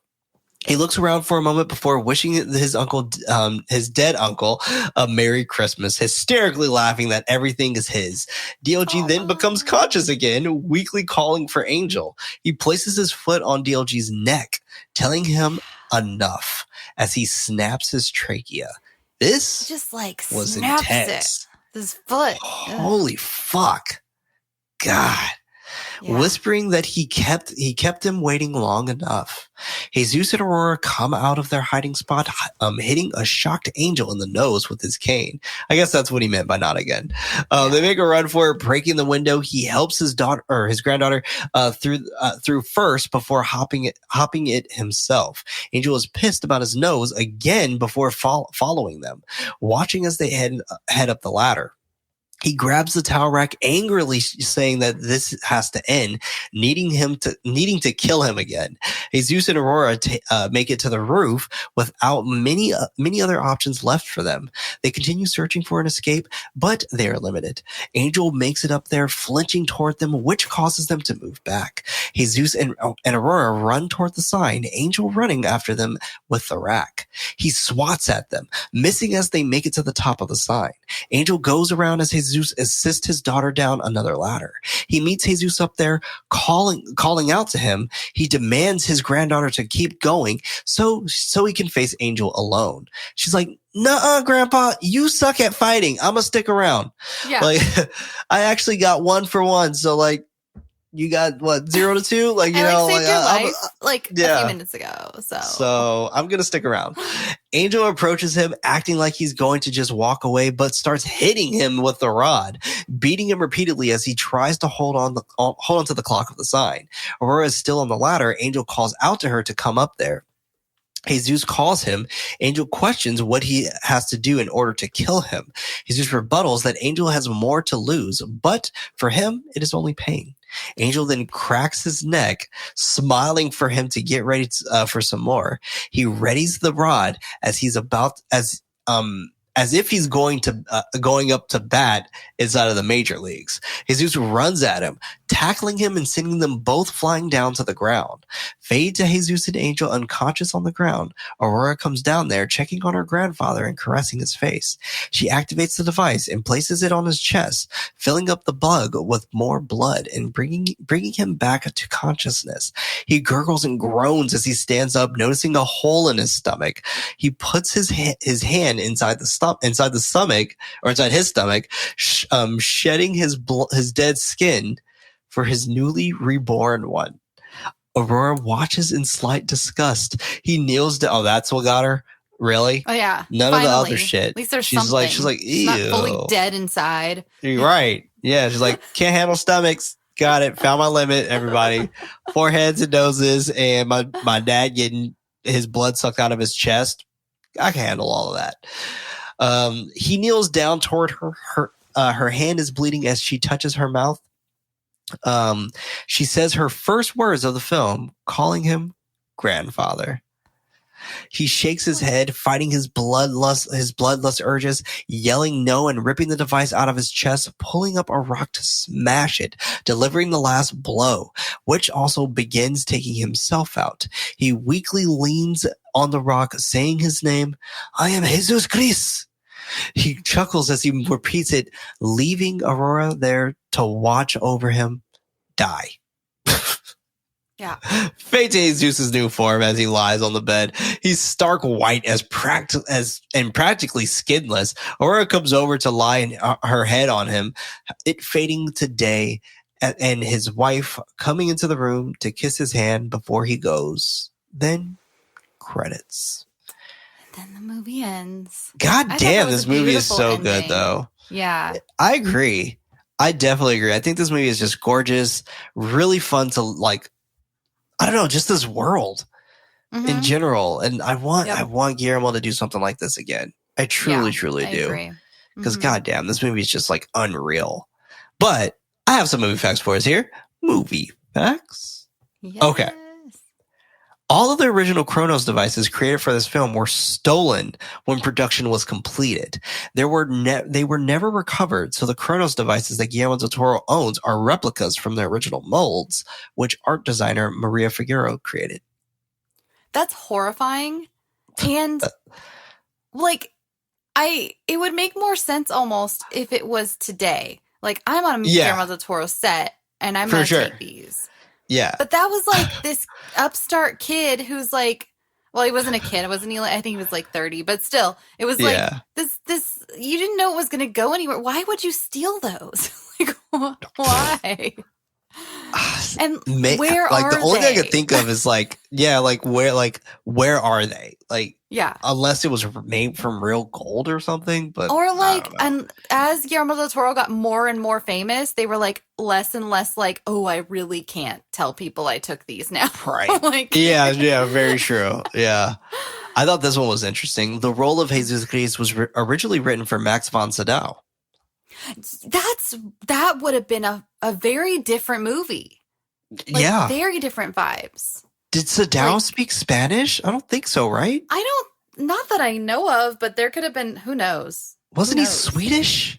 He was like Swedish or something. Yeah. Like, I don't know. Yeah, I don't know. For those who don't know who Max Sydow is, he was the priest in The Exorcist. But yeah. Yes. Not as soft as this actor. No. Federico is his name? Something like that. Yeah. I just don't feel like Max would have given as more, like, I don't know, the grandfather, like, you did give off grandfather, but not as soft. Yeah. No, I agree. I definitely agree. Mm-hmm. Yeah, definitely not as soft. In an interview, including on the Criterion edition of the film, Ron Perlman talks about how Angel was meant to speak Spanish fluently. Ron Perlman tried this, but Guillermo del Toro found his reading to be completely unusable. So the character was changed to an expatriated American who so hates being in Mexico that what little Spanish he speaks is deliberately spoken poorly. I love you that. Nailed it. I absolutely love that. I love That's it. So like great. I can just see Guillermo del Toro. Like, now they've known each other for 30 years, but at the time they just like met. Ron Perlman was the most famous person on set. And for Guillermo del Toro to be like, oh no, this is not good. let's rework this. And like what they came up with was amazing. And I'm so glad Ron Perlman wasn't like, I don't know, some kind of diva who was like, no, my Spanish is fine. I'm going to speak it. Because it gave such life to the character. Like so many layers. Yeah, no, it did. It definitely did. In the beginning of the film, walking a dog in front of Jesus Christ's house with his real life wife. It was Guillermo del Toro and his wife. Didn't catch that at all. I didn't either. But I guess I wasn't looking for it. So yeah, same here. Yeah. Here, let's do one more. This is... Okay, this is a good one. The way Jesus peels the skin off his forehead is actually the shape of a beetle. Oh, that's cool. Fuck, dude, that's so cool. Oh, that that's is awesome. So cool. Holy shit. Wow, that's really cool. Well, anyway, y'all, let us know what you thought about Cronos. You can let us know over on Twitter at @nightlight_pod. That's Night with K. Or you can let us know on our Discord, which is inside of our show notes as well. But the next film that we are going to be covering, which I'm actually not going to be hosting, that's going to be Freddy. I'll still be there, though. And I'll still say hello. But the next film that we are going to be covering, which is chosen by our Ghoulish Knights, Bliss. I am so excited to talk about this fucking movie. Holy shit. I haven't Have you seen that, Shelby? I can't wait to listen. Oh, No. man. Yes. Watch that movie and listen and tune in because it is excited. A ride. It is a ride. But I need to give a very special shout out to Shelby. Thank you so much for joining me on this episode. This was amazing. You are officially our first rotating guest. You were the first one. Look at me. Yes. Hello. Look at you. So thank you so much once again for joining. If you would like to share your socials, where can people find you? You can find me, you can find my show and all my socials under the same name, Scare You to Sleep. I'm also with the Bloody FM network. And come keep it in the check me out. family. I'm in the family. It's a much different show than this. Very different. It is very different, but it's really good. Very different. Thank you. It's still Thank really good. Yes. So yeah, check me out on Twitter, Instagram, all that stuff in the show. Scare You to Sleep. Fuck yeah. And we can't announce it just yet, but Shelby and I know. are I working wasn't on sure a if we should say anything. super secret project. I don't want to say anything because I don't want to jinx anything. Me either. But I really want to say something. But just Prince and I know have that been seeing Shelby a and I lot are of each working. other's faces recently. That's For all months. That's all I'll say. For months. For months. Like a very long time. We've had multitudes of meetings because we are cooking something up that is going to knock people's socks off. It is I'm very, very exciting. very exciting. Send us good vibes. Yes, all the vibes. So be on the lookout for that when that gets announced later this year. Maybe in a few months. We'll see. We'll see. But what we can announce is that both Shelby and I are going to be at Midsummer Scream together. Midsummer Scream. So we will be at Midsummer Scream. If you are going to be in the LA area or Long Beach more specifically, get yourself a ticket. Come join us. Tickets are on sale right now. And come join us. Come hang out with us in July. We'll be there for the whole weekend. So yeah, come and the talk earlier to you us. get tickets, the bigger discount too. So get Yes. on it. Get Buy those tickets. on it. We'll Come be say there. Hi to us. And don't be square. Yeah. I'm looking forward to seeing everybody though who does come there. So by all means, come in, come say hi, and don't be strangers. Say hello. But this was Nightlight. I might. Who knows? But this was Nightlight. I was one of your hosts, Prince, also known as Head Knights. Alongside me, I had Shelby. Thank you again so much for joining me. Absolute pleasure. With your help, we can reach more Ghoulish Knights with your recommendation to someone who would actually enjoy the show. If your podcast apps allows you to rate the show, consider us giving 5-star ratings, as it honestly does help us out a ton. For extra horror-related content, head over to patreon.com/nightlightpod. That's not with a what? K. And remember, everybody, don't forget,